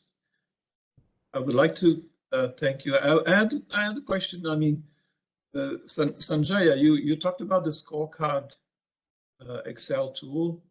So in my understanding, and then you have the resilience action plan. So we're a bit talking about technology here. So you use basically the scorecard to help develop the action plan, the resilience action plan. Yes. Yes. So the scorecard has so the preliminary scorecard, for example, has 47 indicators. The detailed has 117 indicators. And as you go through those indicators, it covers all the systems in a city. And what the scorecard does is basically helps the city officials to identify gaps in their systems. And the plan is then made to address those gaps. So yes, the scorecard is an integral part of the planning process, and by the end of this month, it will be available online also. So cities can access, they can do the scoring, they can save it, they can download it, they can play around with it, and also researchers can help researchers or academicians working with cities can do the same. Thank you very much for this response. And I have a short question for Ms. Kim. You talked about the urban regeneration projects in Busan, and I was wondering because I see those villages or informal settlements, and then I see a lot of. I mean, it's amazing how there's a lot of everywhere, not only in Busan, but is there a mechanism? I was wondering to have the people who were in those villages to reintegrate them in the new regenerated city. How does it work? Or are you aware of where people go when they have to move for the time during the renovation is done, and then is there a mechanism to reintegrate them in the new city or the new built part? Are you aware of such thing? Well, as I know, it's not a big regeneration. It's like sorry, it's not like the reconstruction of the city. So they temporarily should move to another city or site, but a place, but they can come back to where they used to live. So okay, so there is a mechanism to help them coming back to the yes this place. Okay, thank you very much. This is very interesting. I think we don't have more comments, and I think thank you very much for your excellent presentations. And I think we'll move on with the next presenters. Thank you very much. Thank you very much. Thank you. Thank you. So now I would like to invite Ms. Jacqueline Cottrell, Green Fiscal Policy Expert Consultant, Freelance Associate, Green Budget, Germany. Ms. Cottrell has worked with us on different projects. I don't see your screen.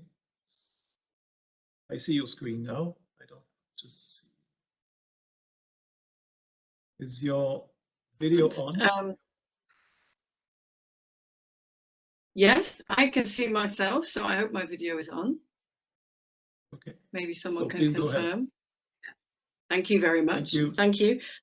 So good morning, good afternoon, good evening to all the speakers and the participants here today at the forum. I'd like to thank the organisers for the invitation. First of all, it's an honour to speak here as part of such a distinguished panel.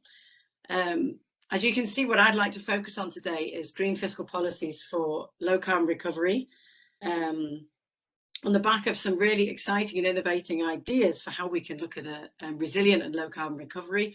I'd like to talk about the quite specific issue, really looking at where the money can come from for this, for these efforts, and what local decision makers can do to raise additional finance. First of all, perhaps some comments on lack of revenue in many countries and the kind of challenge that it poses for a low carbon recovery.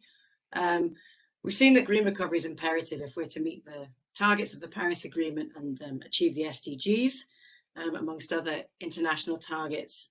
And what we've also discussed over the 3 days are the huge disparities in spending, both on stimulus and on recovery. There's a chart here on the right which shows the average size of fiscal stimulus on the one hand in advanced economies, which amounts to roughly 12% of GDP, and in emerging markets and developing economies, where we're looking at about 3.6% of GDP, so substantially lower. And the same goes for recovery plans. We can see that there's a pattern there in emerging markets and developing economies of very little being available and in place in terms of the amount of financial resources available for spending. We can also see that we're in a context where the public health crisis is very much ongoing. Vaccination rates are very low in many countries, and they're also very uneven between high-income countries and the global south. For example, we can see that extreme poverty is on the rise, unemployment, and food insecurity as well. And we can see that there are fiscal, budgetary, and debt crises at both national and local government levels. So how can we achieve a low carbon recovery in the face of these challenges? And the challenges that cities and local authorities specifically are facing. So it's been estimated that the average loss in terms of revenues for cities and local authorities is about 20%. That's made up of intergovernmental transfers and local fiscal revenues. We can see that operational expenditures are rising. We can see as well that the OECD is predicting that the strongest impact of the pandemic on subnational budgets is actually predicted in the medium term rather than the short term, where we can actually see already that many countries are facing a crisis in terms of their budgets, and that they put a lot of capital expenditure on hold. And of the $21 trillion pledged by the end of 2021 for relief, only about 1.1 trillion was pledged to cities, and 80% of that was directed towards short-term liquidity needs. So we can see in the context of cities and local authorities, there's a huge need to identify new sources of revenue that cities themselves can mobilize. And while that's the case, on the other hand, we can see that there are many challenges to fiscal and budgetary policy making. Cities tend to have limited powers to levy green fiscal policies or to reform fiscal policies in line with sustainability goals. For example, the flexibility of their spending is limited. They have low fiscal autonomy. They have limited revenue raising potential. They may well as well lack technical and human capacity to really develop green fiscal policy instruments to mobilize revenue. There's also the critical point about the political economy of green fiscal policy, of green taxes, green charges, and there's a certain immediacy of local political representation which policymakers can use in some cases to their advantage, but can also be to their disadvantage as well in terms of the electoral cycle. And there's a big question there and a big challenge to how to best mitigate opposition to taxes and how to tackle these problems. And as well, there are plenty of administrative challenges that governments face as well in terms of how to enforce, collect, and report on the taxes they're raising, and to reform existing taxes as well. So what I'd like to do for the remainder of the presentation is kind of highlight some innovative approaches that have been taken in countries so far, in cities and local authorities so far, to implement green fiscal policies and mobilize revenue. This slide shows some typical tax bases: travel and transport, waste, tourism, provision of services such as sanitation, energy and water, and the built environment and planning. And I look at some of these in more detail, but as time is quite short, I'm going to limit the focus of what I discussed today to travel and transport and the built environment and planning. So first of all, if we look at travel and transport and the policy context, we can see that the COVID-19 pandemic in many cities has created an opportunity to bring in green fiscal policies and to change the way that the transport sector is constructed and is influenced. We can see that there's a reconceptualization of personal mobility, which started actually during the pandemic as people shifted away from public transport, and often because the movement was restricted in any case to more active forms of transport, cycling, walking. Many cities created new cycle lanes, and it's a question of how this opportunity to ride the wave of momentum behind active travel can be used by policymakers today. And we can see plenty of risks as well, though of course the greatest being that there'll be a return to personal car use due to people being anxious about using public transport, which will lead to increased congestion once more, which will lead to poor air quality and rising air pollution in cities as well. And how do fiscal measures fit into this at the city level? Well, they can disincentivize car use and encourage active travel and a shift to public transport.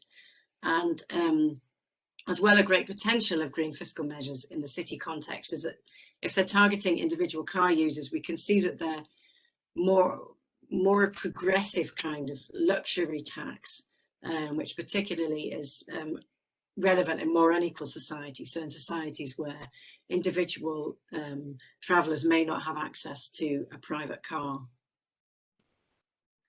We can see as well there are plenty of fiscal policy options for local governments. You can have taxes on fuels, road pricing and congestion, fees for low emission zones in cities, parking permits for residents, for example, or to use particular amenities which can be differentiated in line with the CO2 emissions of vehicles, for example.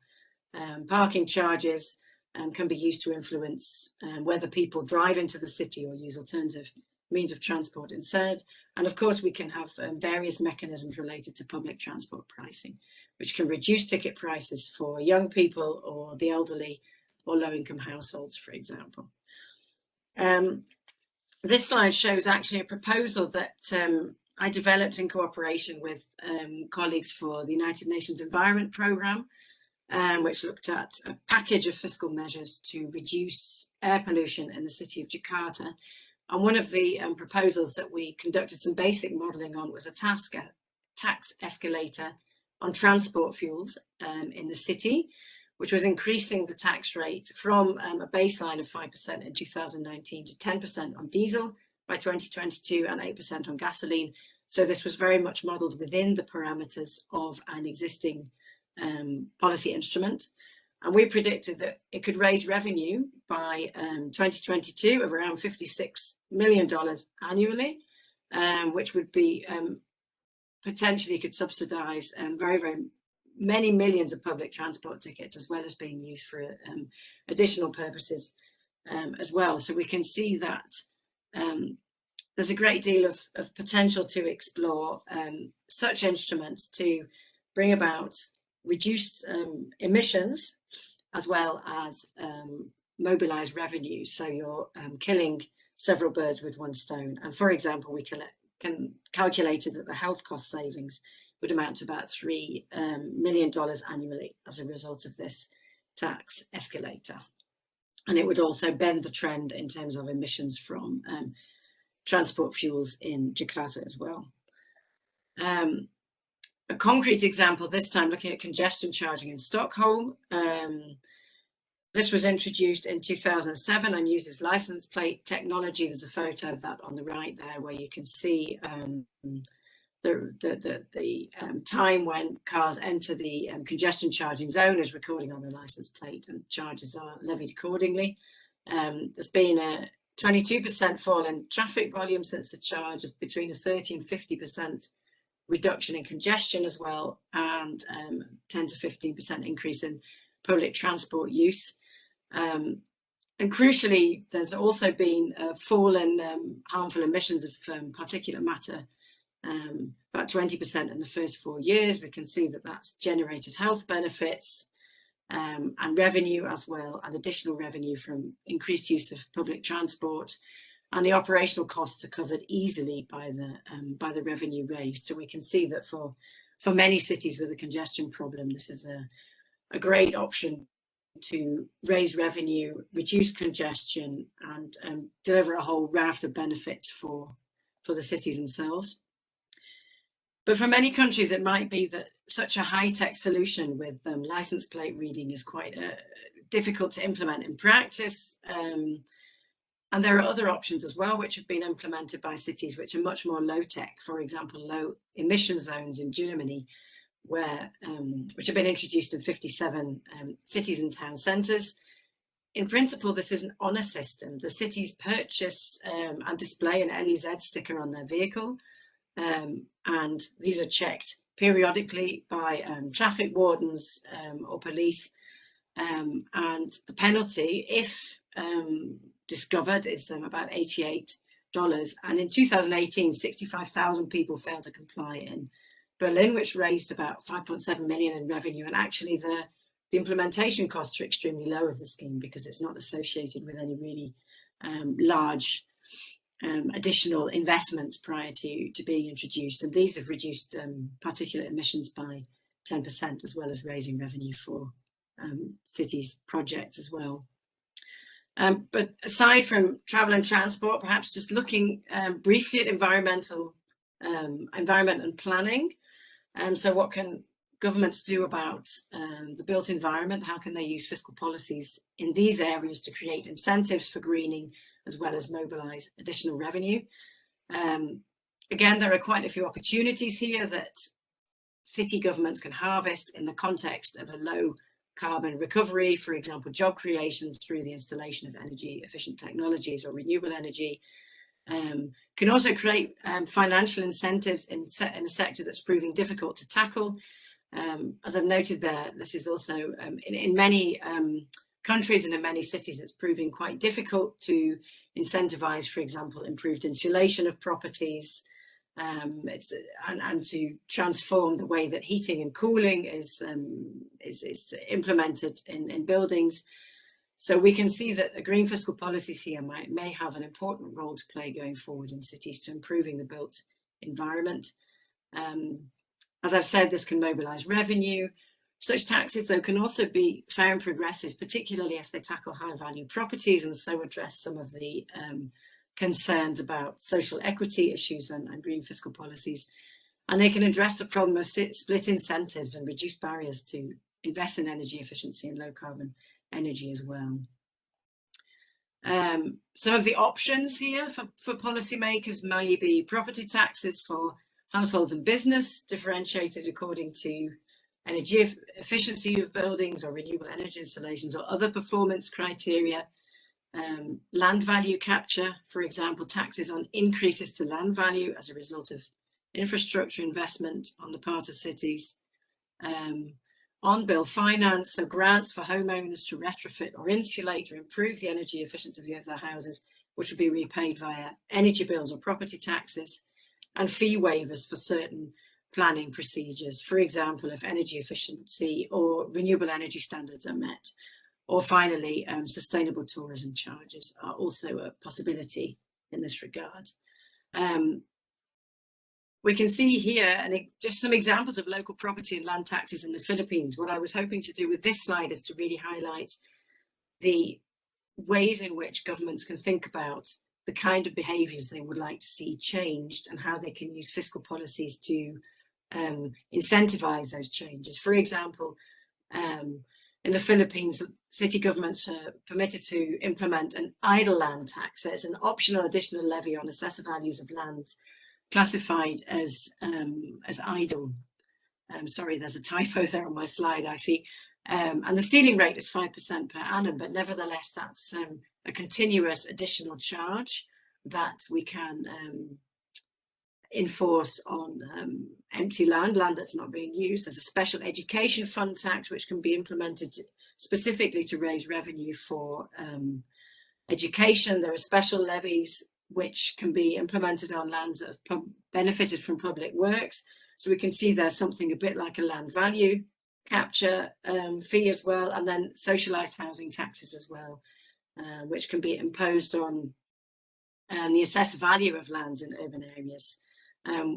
These tend to be applied on lands at a higher value. So, for example, land has to be worth more than $1,000 in the context of the Philippines, and those funds are then earmarked for low-cost housing projects. So we can see just from this example, there are many more, but due to time constraints, these are some of the ones I chose to highlight here. There are many innovative strategies that governments can consider, and as well in many places in Latin America, we can see that betterment levies and land value capture fees have been implemented. This is the case of Bogota, Colombia, where they've implemented this contribución por valorización, which is payable on the change in the value of land as a result of municipal public infrastructure investment. This can look at roads, cycle paths, canals, pedestrian bridges, public spaces.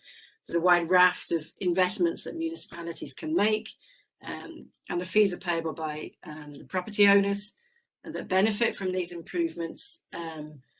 And in the case of Bogota, the collection precedes implementation, which is met with some resistance, but over time it's become an established way of raising funds for infrastructure investment. And as you can see here, it's made up an increasingly significant proportion of total city revenue. In the 1990s, about roughly 24%, and it's raised about $1 billion US dollars over the past 20 years in Bogota, and that's anticipated as well for the next 20 years. So it's also a significant source of revenue for cities.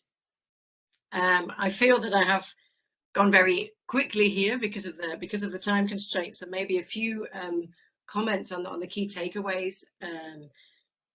There are many innovative ideas out there for green fiscal policy. Each city can reflect on the kind of changes that they wish to see and think about within the scope of their existing fiscal powers, what they can do to differentiate taxes, for example, dependent on environmental performance, or to introduce new taxes.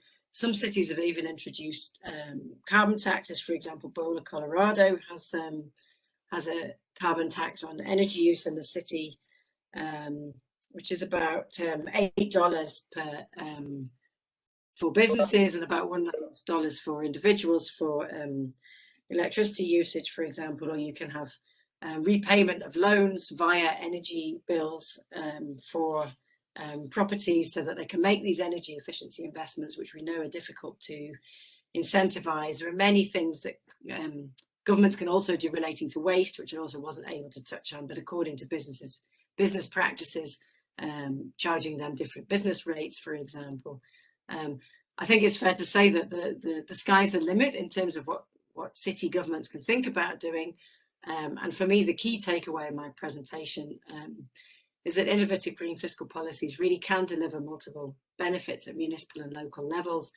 They can really support cities in their efforts more now than ever in the face of the COVID-19 crisis to mobilize financial resources and to raise additional revenue to tackle the crisis and to bring about environmental improvements and foster a green and efficient recovery as well.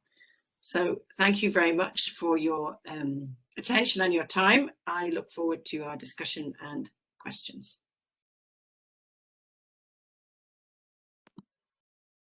Thank you very much, Jacqueline.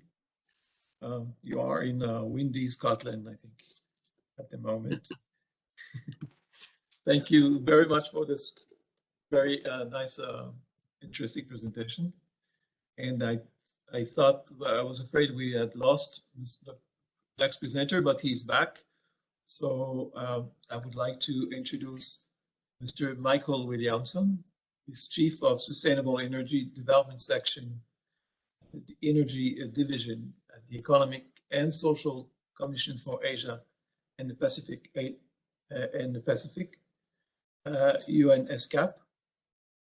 And he will talk about the fossil fuel subsidy reform and green recovery in Asia Pacific cities. Thank you very much, Jean, Chiwong. It's a real pleasure to join you. This is a great forum, I think, a platform to the mayors and cities. The topic that I've been assigned to speak about is about fossil fuel subsidy reform and green recovery in Asia Pacific cities. And I think these two topics are actually interlinked, you know, as I will go through in the presentation. So just give me one moment to get it loaded up. I presume you can see the PowerPoint okay?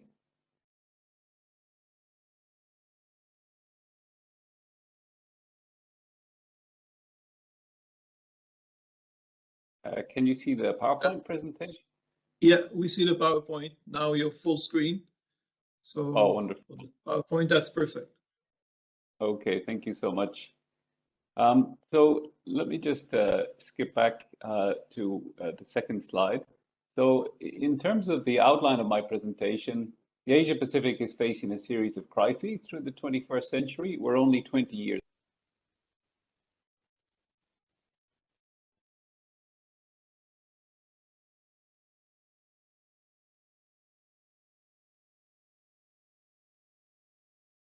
Yeah. I think we have some problems. Is a solution for. We lose your sound. We lose. We can't hear you all the time. I wonder if it's you need to. I don't know if you need to take your video off or. Just give me 1 second. I will try a couple of things to improve it. Just 1 second.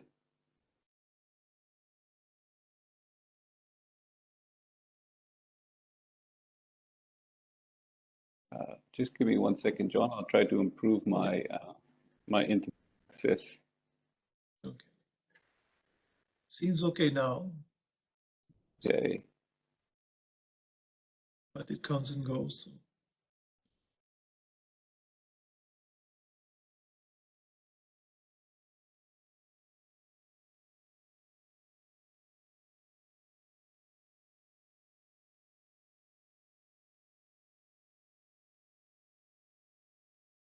Okay, just 1 second.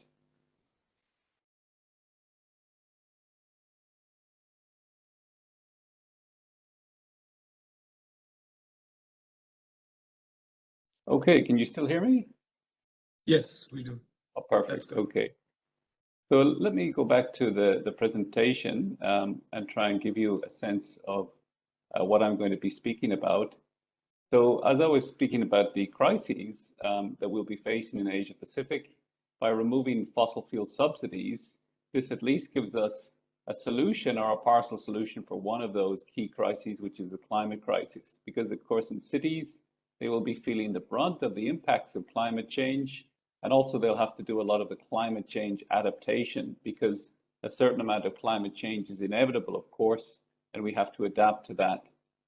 And then the second part of the presentation is really about the green recovery from COVID-19. We heard these great ideas from Jacqueline in the previous presentation about the levers that cities have in terms of fiscal measures where they can help in the green recovery.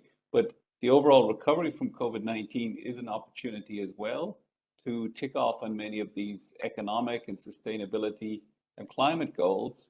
And into that framework, you know, fossil fuel subsidy reform can really play a part in COVID-19 recovery.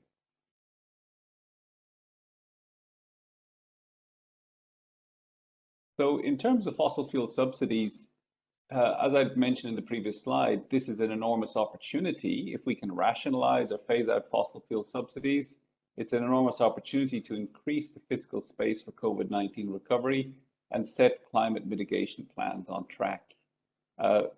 In terms of fossil fuel subsidies, they are pervasive across many countries, despite many years of advocacy and efforts to reduce them or to wean countries off fossil fuel subsidies. I don't think there's any negative intent or any great conspiracy to undermine the transition to sustainable energy. I think fossil fuel subsidies exist for a number of reasons. They exist at the consumption level in terms of assisting, you know, attempt by governments to assist their citizens to make energy more affordable. And of course, we'll talk a little bit about the political dimensions of this later, but fossil fuel subsidies have evolved over time because people pay energy costs, they are sensitive to them, and governments want to often reduce the burden that people pay for their oil and their gas and their electricity. When we think about the Glasgow COP26 outcome, there was a specific mention, as well as the phase down of coal. Fossil fuel subsidies were in the crosshairs, and they were mentioned in the outcome document that countries need to remove fossil fuel subsidies. So I think now there's some momentum behind it, despite this many years of dialogue. We now have some momentum behind this argument to phase out fossil fuels. Now, in terms of the numbers, the IEA have a very good information resource on fossil fuel subsidies. They estimate them across the world by country. And if we just look at the Asia Pacific region, it's useful to put it in context. The black bar on the chart is the fossil fuel subsidies in 2018, 240 billion. The yellow bar is what was invested in renewables. And the remaining bar, the 434 billion, is what we need to invest every single year between now and 2030 to meet the targets under SDG 7. So you can see that the gap between what we're spending on renewables and what we need to spend in total is almost like if you add the fossil fuel subsidies to what we're spending already, we will have more than enough, in fact, to reach SDG 7. So this is interesting just to put it in context. By the way, fossil fuel subsidies tend to vary year by year. There's a lot of variation. I suspect that's to do with fluctuations in energy prices, but it's not context. It's not a constant amount of subsidy. It does change over time. So if we look at the number in 2020, while the COVID pandemic had just emerged, there would be rather less invested in fossil fuel subsidies. But now this is coming back again as energy consumption is on the rise. So what are the challenges and considerations in fossil fuel subsidy reform? There are enormous challenges, because if it was easy, it would be done already. And if we think about it in terms of this Venn diagram, we have political issues, we have social issues, and we have economic issues, all considerations when we're looking at removing or reducing fossil fuel subsidies. And by the way, the outside box is environmental, because I think environmental, everything else is a subset of environmental. When we look at political systems, social, economic, they're all part of the environment. I think a wise person once said that the economy is a wholly owned subsidiary of the environment. So we need to find a solution space that can tick off these political, these social, and economic boxes. So firstly, what are the effects of fossil fuel subsidies? I'm thinking particularly of the negative effects. They narrow the fiscal space, so they divert resources of governments away from otherwise useful things. They distort prices. We talk often about climate change as a market failure. In fact, what fossil fuel subsidies tend to do is, I guess, enhance that market failure by distorting prices, making energy cheaper than what it is, or what it should be based on prices. It defers action on energy efficiency. It creates a price differential with clean energy. In some circumstances, it may benefit the rich rather than the poor. So if you drive a very large SUV that consumes lots of petrol, you're consuming more of this subsidy on fuel prices than somebody with a motorcycle. And it makes, of course, climate action and the energy transition more challenging. This, I guess, is quite obvious. In terms of what we need to manage in the unwinding process, many of these fossil fuel subsidies are there with good intention. They're there to actually help social safety nets, make sure that low-income houses can afford the fuel that they need to get by for their heating or their cooking or transport. There's also political tensions, because once energy prices change, as we all know from recent events, this can lead to very acute political tensions.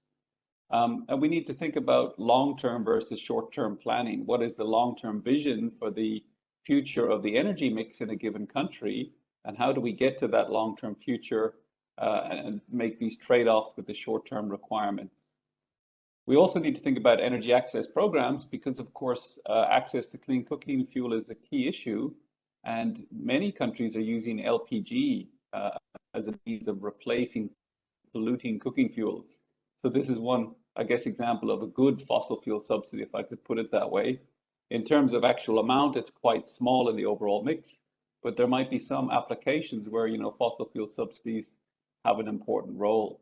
And of course, there are many solutions. When we're thinking about the social safety nets, There's enormous opportunities to help low-income households with things like retrofitting of buildings to make them more efficient, providing solar power, these kinds of things which achieve the same objectives, but are more aligned with the low carbon transformation.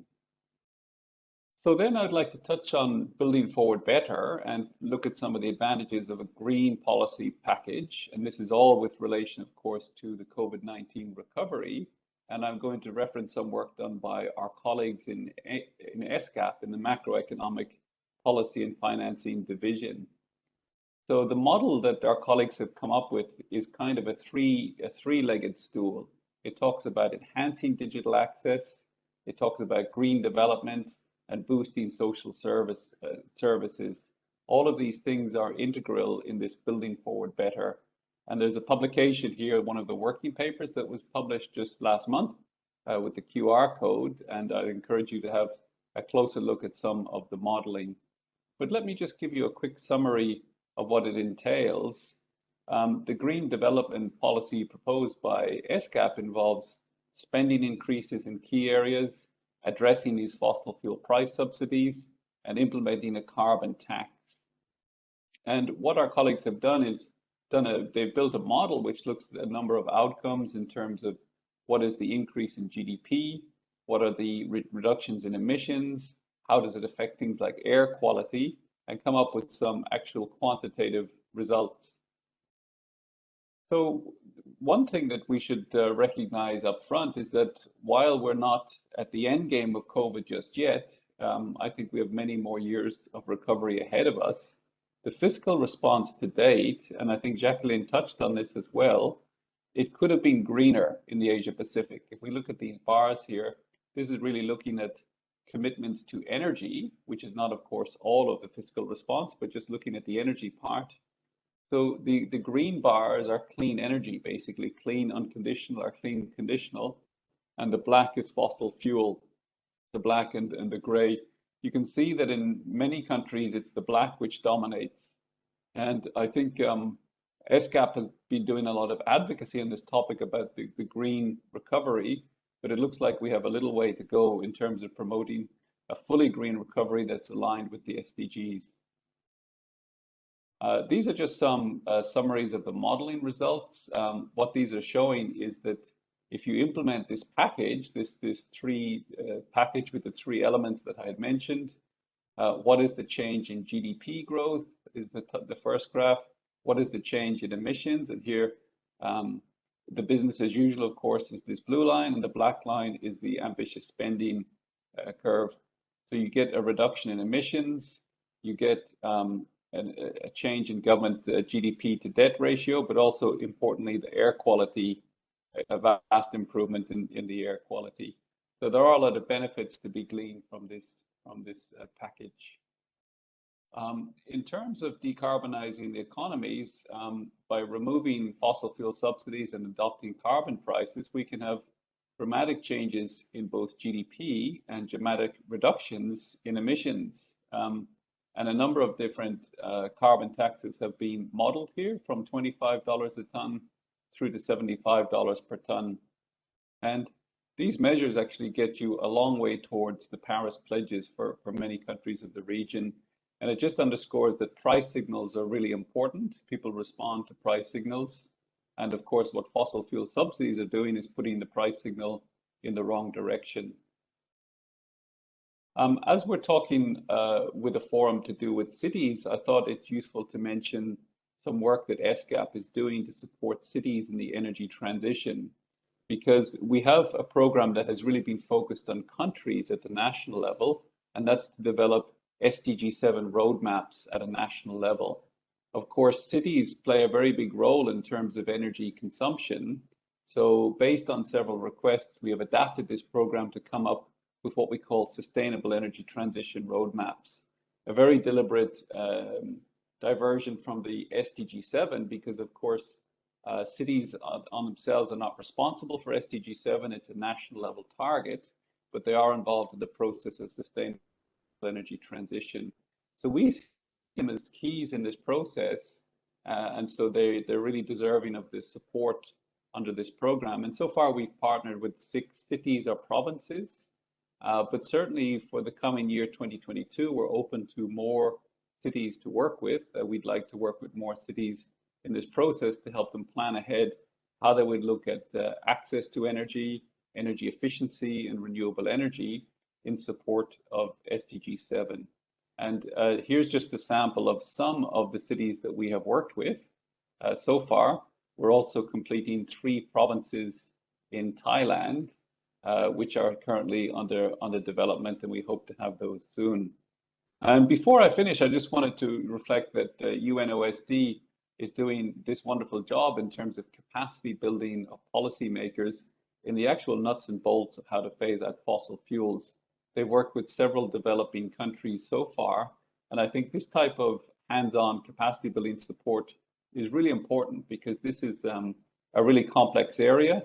In advocacy terms, we talk about it like it's quite simple, but when you are actually a policymaker at the coalface at the country level, there are so many trade-offs and so many complexities. And I think their training program is a really important element in that. And it was great that they could hold a side event at the COP meeting in Glasgow to expose a bit of that work.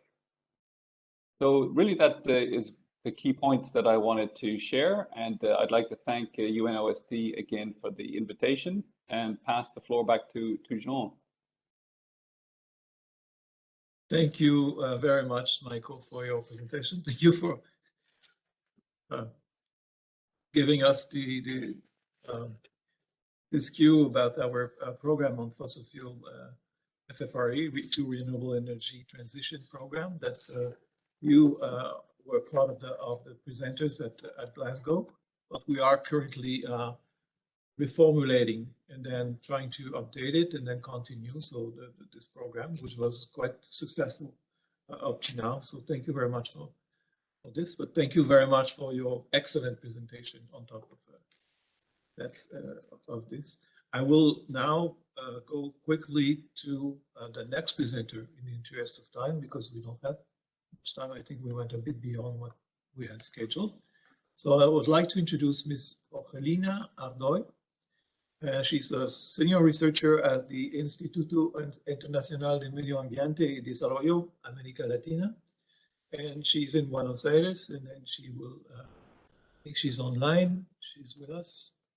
I see her. I'm here.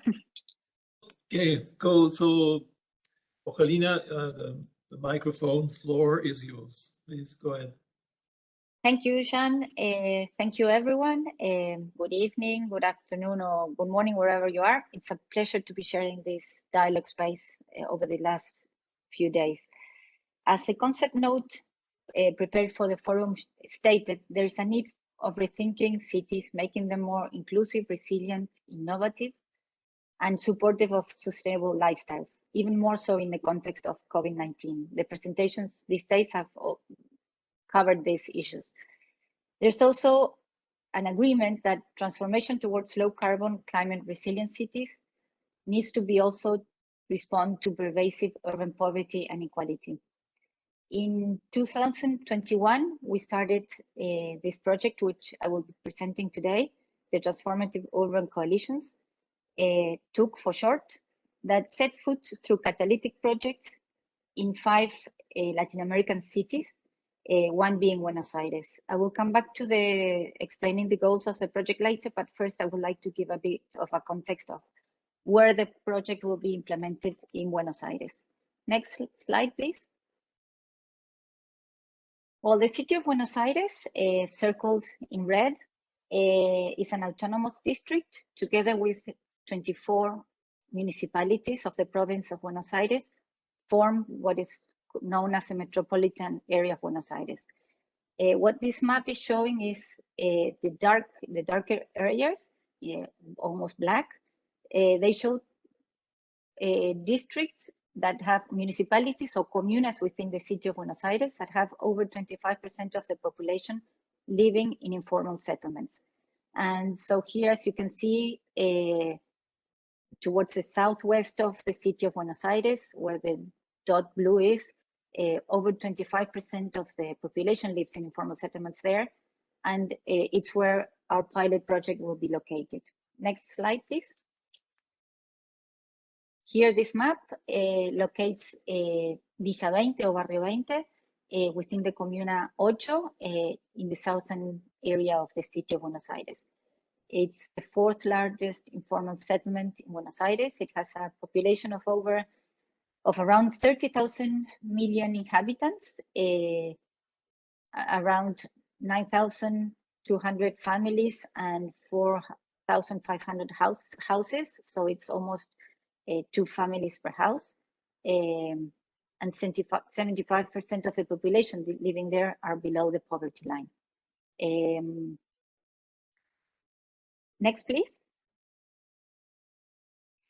In this neighborhood, since the neighborhood has a very long history of self-organization and driving change to address their basic needs, and they are very active and participative.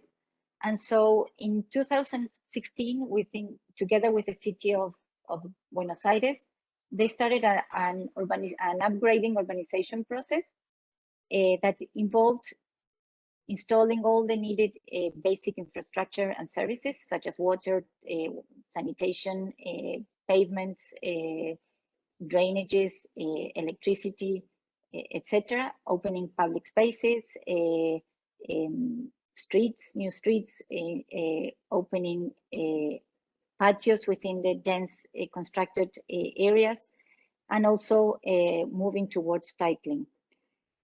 This urban upgrading process is set up on a series of participatory devices that operate at different scales, being one looking at the whole neighborhood, the whole community.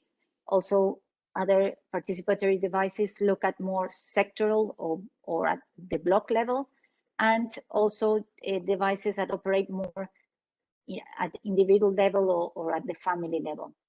The main participatory device that guided all the urban upgrading process is the participatory management table, where all decisions are made regarding the strategic plan of the neighborhood. And there they participate not only community referents, but also different groups that support them, like academic group, NGOs, ombudsmen of the city, and together they work with the Institute of Housing of the city to plan and implement the urban upgrading process. Other spaces are more targeted or focused, like for example, at the block level, they discuss exactly how their block will look like, where they see that they need to be opening streets or alleys, how the infrastructure will go in that area, who will need to be relocated or their house retrofitted to conform with a new plan, etc. And then you also have spaces that they just discuss very concrete themes, such as a family that has to move, or the naming of streets, or specific actions for the neighborhood. These participatory spaces were particularly helpful for organizing support during the lockdowns in the initial months of the COVID pandemic in 2020. Next, please. As you can see, it's a very dense, compact neighborhood, informal neighborhood, and in one area, and you can also see the new housing units that are being developed to serve for the families that need to be relocated for doing the overall upgrading process. So a strong participatory process cross-cuts and structures all decisions and interventions.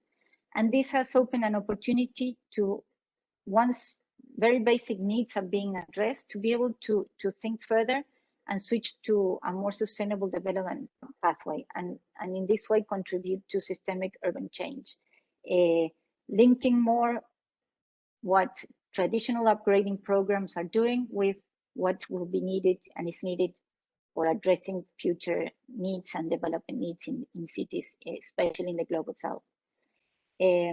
Next, please. Here you have some examples and pictures of, for example, the opening of streets and the plans that how the, for example, the red area in the plan towards the lower right shows how it was and how the plan it's to open the street and how it looks in pictures. Next, please. Here, how they open communal patios to lower, to open up dense populated areas and improve air circulation and drainage and quality of air and ventilation within the more dense blocks. Next, please. And here you have a traditional image of how the narrow corridors that serve to connect a big amount of houses, how they were looking like, and now they are being opened to wider alleys that permit the circulation of an emergency vehicle such as an ambulance or a fire truck, and permit the installation of the trunk infrastructure for the neighborhood, and also on the right hand, the relocation to the new housing units that serve the overall purpose of the upgrading process. Next, please. Well, this was in my presentation. You had changes going on. It's not dynamic here, but don't worry. It was just to show the changes that were going on between 2016 and 2019. Next, please. So as I mentioned before, what was happening in Barrio 20 gave us a very good opportunity to think further ahead of how urban upgrading projects could improve and better align with sustainable development goals. So in 2021, we started the TUC project. Next, please. That it's led by the Institute of Environment and Human Security of the United Nations University in Bonn, the World Resource Institute in Washington, the German Development Institute also in Germany, in Bonn, and the International Institute for Environment and Development. It has local partners in Mexico and Brazil, which are the World Resource Institute offices in Mexico and Brazil, and IED America Latina, me and our team in Buenos Aires. The donor of it's the International Climate Initiative of the Environment, Nature Conservation and Nuclear Safety Federal Ministry of Germany. And it's implemented in 5 cities, León and Neucalpan in Mexico, Teresina and Recife in Brazil, and Buenos Aires in Argentina, where 5 urban labs will operate. These urban labs aim to integrate the expertise of different stakeholders to develop tangible and catalytic transformative solutions, co-creating and integrating innovation, new ideas, processes, and partnerships to shift mindsets. The overall, next please. The overall goal of the project is to shift the sustainability trajectory of cities towards zero carbon emissions by 2050, by altering social, technological, and political structures and systems that today reinforce high carbon and resource intensive development. But having in mind that to be sustainable, decarbonization has to be socially just, inclusive, and driven by the needs and views of a diverse group of stakeholders. The project, therefore, also contributes to Sustainable Development Goals 11 and 13. And in the case of Buenos Aires and Barrio 20, we will particularly look, or we are particularly looking at, into how to approach climate neutral transformation, while at the same time increasing the quality of life of the urban poor. Next, please. Anchored in the 5 pilot projects of pilot cities, the TUC overall project has different interlinked packages. One is the community of transformation that facilitates and incentivize learning and exchange among pilot cities and across the region on sustainable urban transformations. Then the capacity sharing and capacity development work package that generates an understanding of different options for actions and solutions for the problems that each city is approaching. A transformative research to provide support for processes in the urban labs. An art and film component to reach different and broader audiences contributed to the necessary mind shift, and different short films will be produced to help with this. And the communication work package will also support and triggering mind shifts and connect what the processes locally and globally. Next, please. So we have recently started discussing intervention options for Barrio 20, integrating decarbonization and the use of nature-based solutions and green and blue infrastructure options into the ongoing upgrading process, discussing what can we do differently, perhaps retrofitting some things that have been done already, but also taking the opportunity to what has not been already installed, be able to perhaps switch things to make use for nature-based solutions.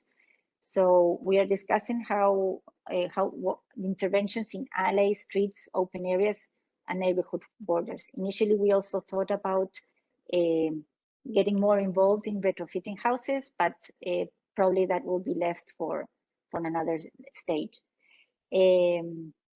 So next, please.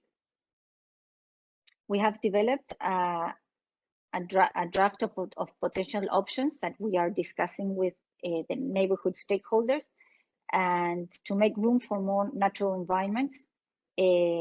And we are discussing them in terms of how they are reducing and capturing CO emissions, how they generate improvements in air quality, biodiversity, mitigate heat island effect, mitigate water-related risk, improve energy efficiency and bioclimatic comfort of the houses, but also their potential to be aligned with the overall urbanization process going on, how they improve community networking, how they trigger other initiatives, and how they may be adding employment generation opportunities, increase health impacts, positive health impacts, etc. Next slide.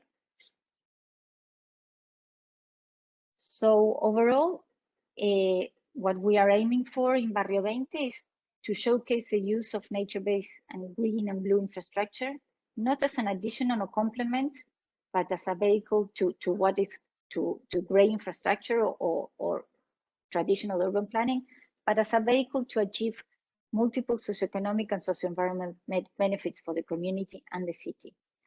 And in doing so, we aim to catalyze deeper transformation and scale out, influencing other informal settlements that are undergoing upgrading processes, and also the policies related to informal settlements and upgrading processes in the region. During 2022, we aim to finalize the systematization of a baseline, understanding local actor mindsets. This will be done each year to be able to assess changes. We also, through the participatory process that I mentioned, we are building on the system. We are planning on a green infrastructure roadmap for Barrio 20, looking at the whole neighborhood and plan what could be done there in terms of applying nature-based solutions and green and blue infrastructure.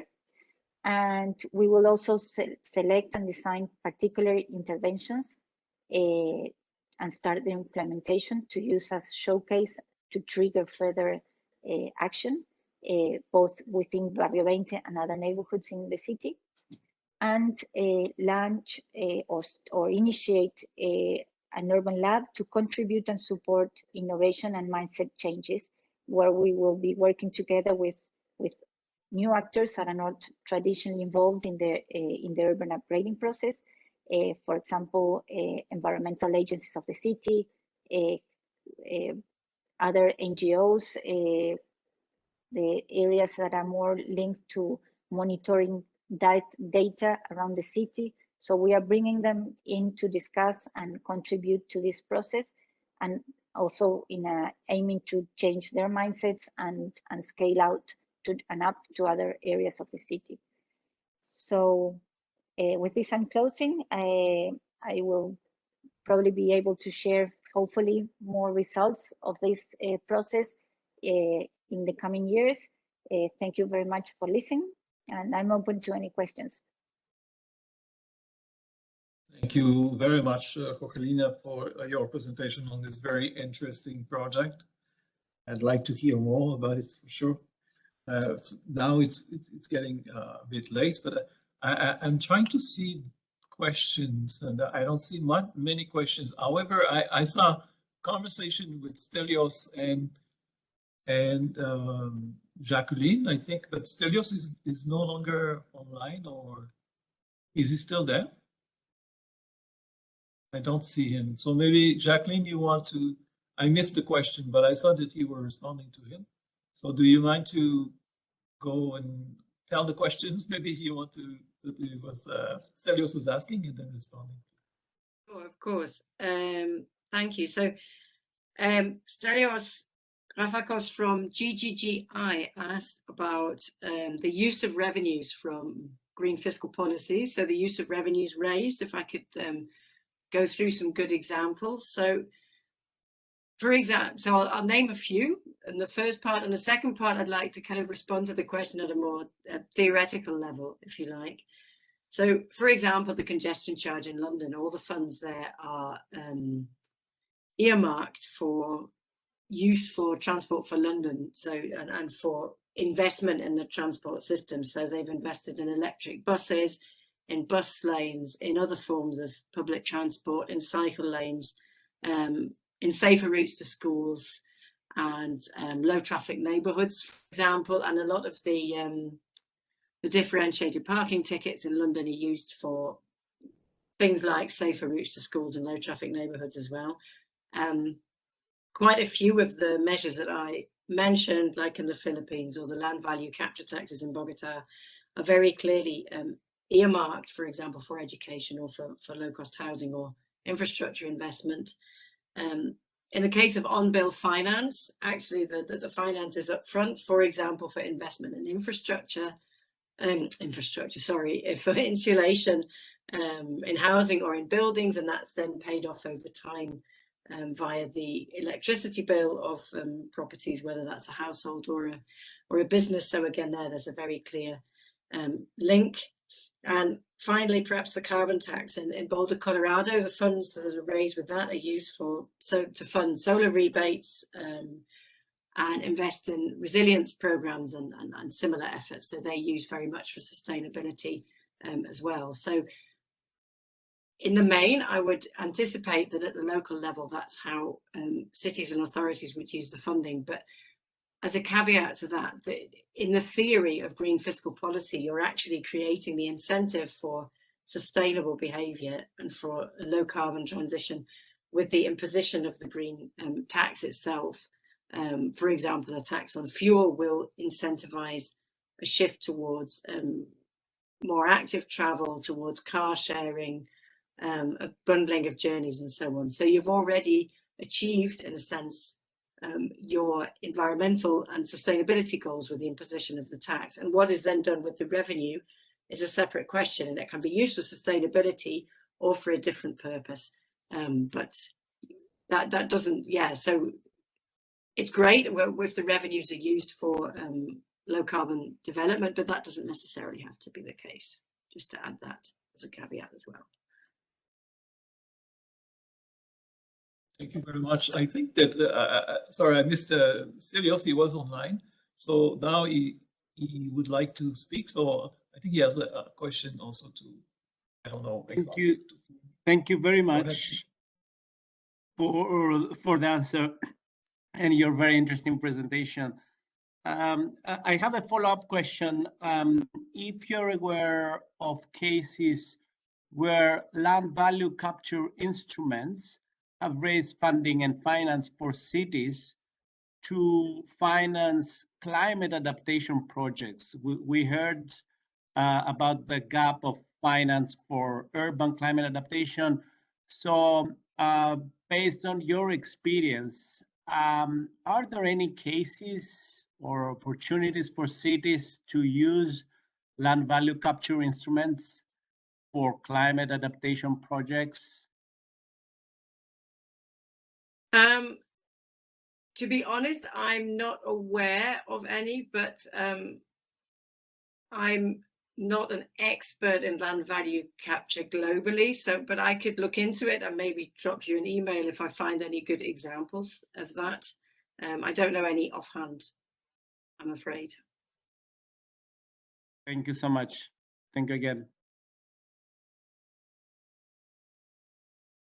Thank you very much. Do we have other questions? Actually, I would have a question for the other speakers, if I may. Please. Yeah, please go. Go ahead. So I wanted to thank Georgina very much for her really interesting presentation. I thought it was fantastic to hear about this very participatory approach to sustainable cities. I had a question relating to maybe whether you have a strategy to deal with the resistance that you might meet when you are working on these areas with very dense housing. And for example, when there is a street built, how you've been addressing the potential conflicts that there might be there, whether you have a strategy to deal with that, or whether it hasn't come up and people have been in the main positive. Jacqueline, thanks for the question. I think there's two things here. One is the whole planning process of how the urban upgrading strategy it's co-designed with the stakeholders, with the inhabitants of the neighborhood, the referent, their community leaders, and then block by block with directly with the neighbors.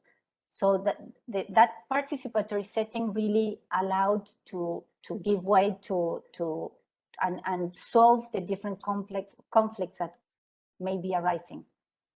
In a way, what we are doing now with the TUC project is sort of taking advantage of that very good participatory process that is working to be able to address issues that initially haven't been thought about in the upgrading process.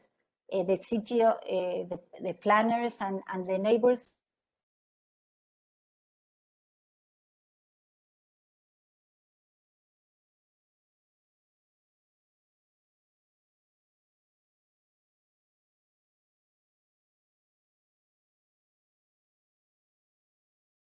I think we lost Ocarina.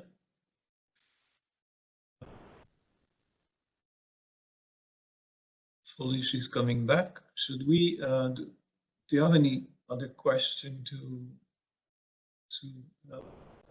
other people? Actually, I have a question for you, Jacqueline, because you're talking about how people say maybe react or you know. By the way, I was thinking about your tax escalator. Actually, not your tax escalator, but you mentioned this, and I think Michael also, to a certain extent, he also discussed already the issue. So when you implement the tax escalator on transport fuel, how do you do that, you know, without facing uprising? I would say, like, we know that it happened in Latin America, for example, a couple of years ago. And we know, even these days, we know that people are kind of very, how do you say, they're very quick on now, well, reacting these days, even on how the governments are managing the COVID-19 crisis. So how do you do that? How do you implement? This is the work we're doing in the FFRE program, but I would like to talk a bit about this. If you... Of course, thank you for your question. there are very many factors that have to be considered when implementing a tax escalator, but what can be helpful in terms of resistance is that the price changes take place over time.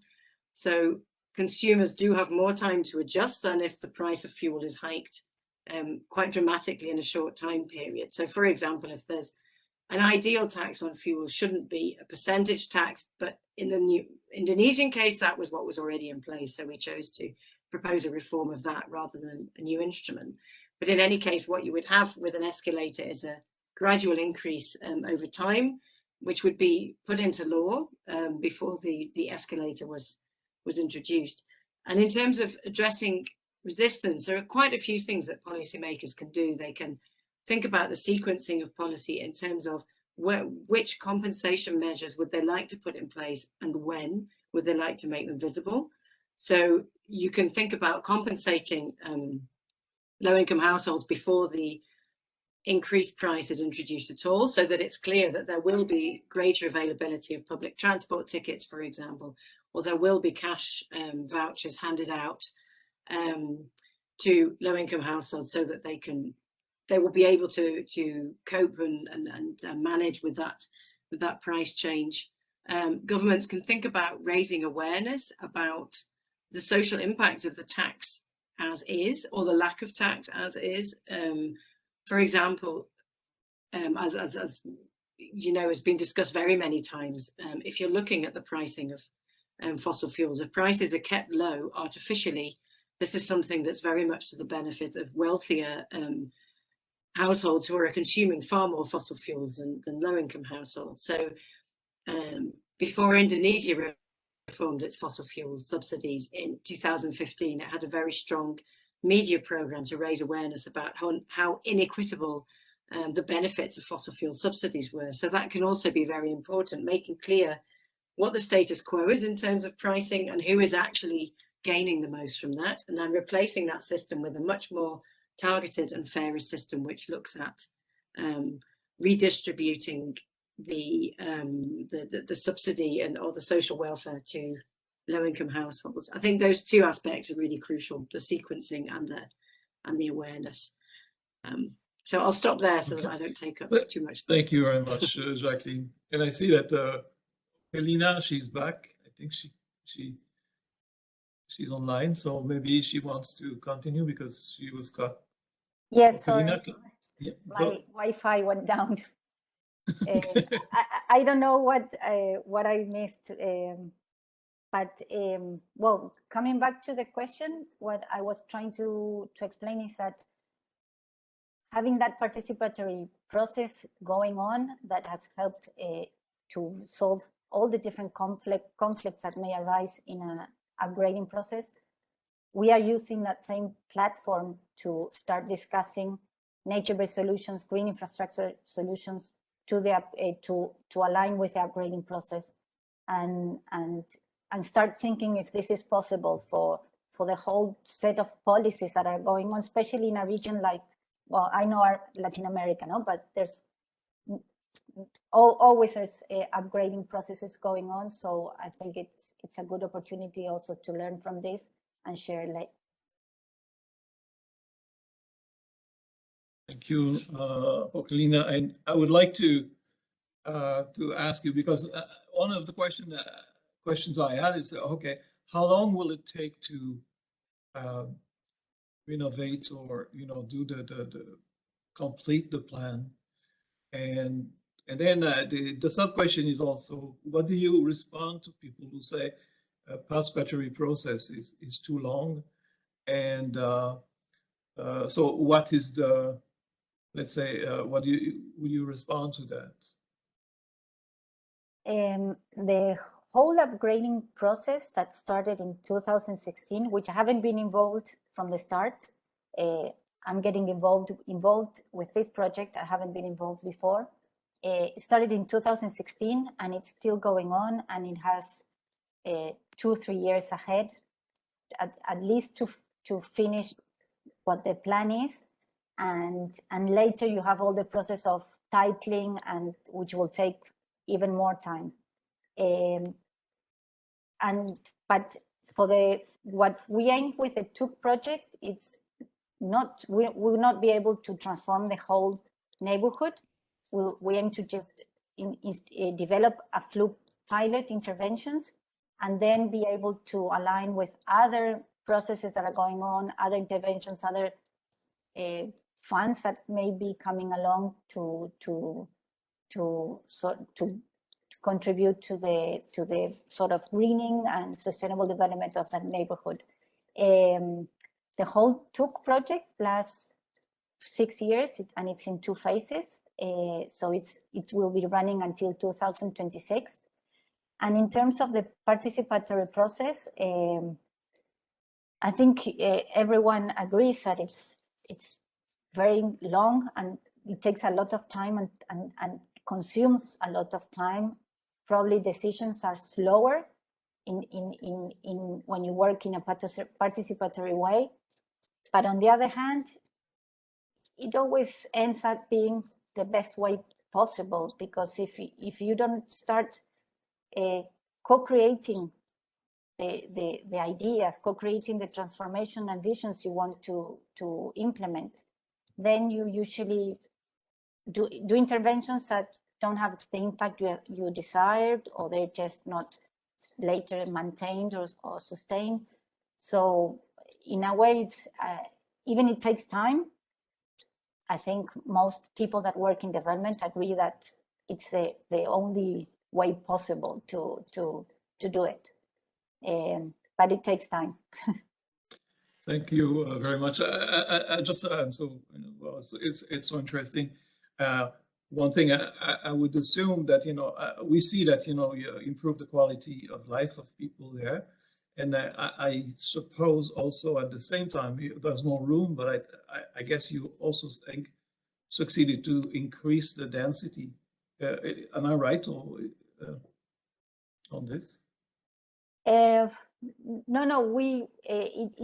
it's not increasing. It's sort of absorbing the natural growth of the population in the neighborhood, but we are in a way lowering density a bit with a new housing project that it's built just next to the neighborhood,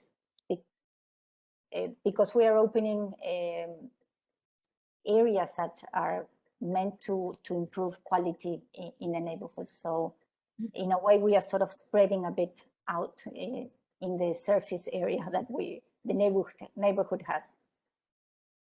Okay, well, thank you very much. This is a very interesting project, and we're looking forward to hearing more about and know more about the future. Yeah, very happy. I don't see any more questions. Yeah, I think we went a bit. Oh, yeah. Sorry, John. I shared a publication. I didn't see who was asking about land tenure capture, land value capture, and climate change. I shared a publication in the chat if it's useful from some colleagues that have been looking into that. Yeah, I think the question was from Stelios, and so you shared the link to the. I list the name. I don't have the link because I have it public, but it's a name there. It's a Lincoln Institute Land Policy working paper. Thank you very much for this. Now it's sad, but it's the end. I think we have to close this the meeting. It was very, very, very interesting. I'd like to thank you all, to thank all the speakers, the participants, the partners, and all the UNOSD staff who were involved. I think you have very generous speakers to share their experience and their thoughts tonight.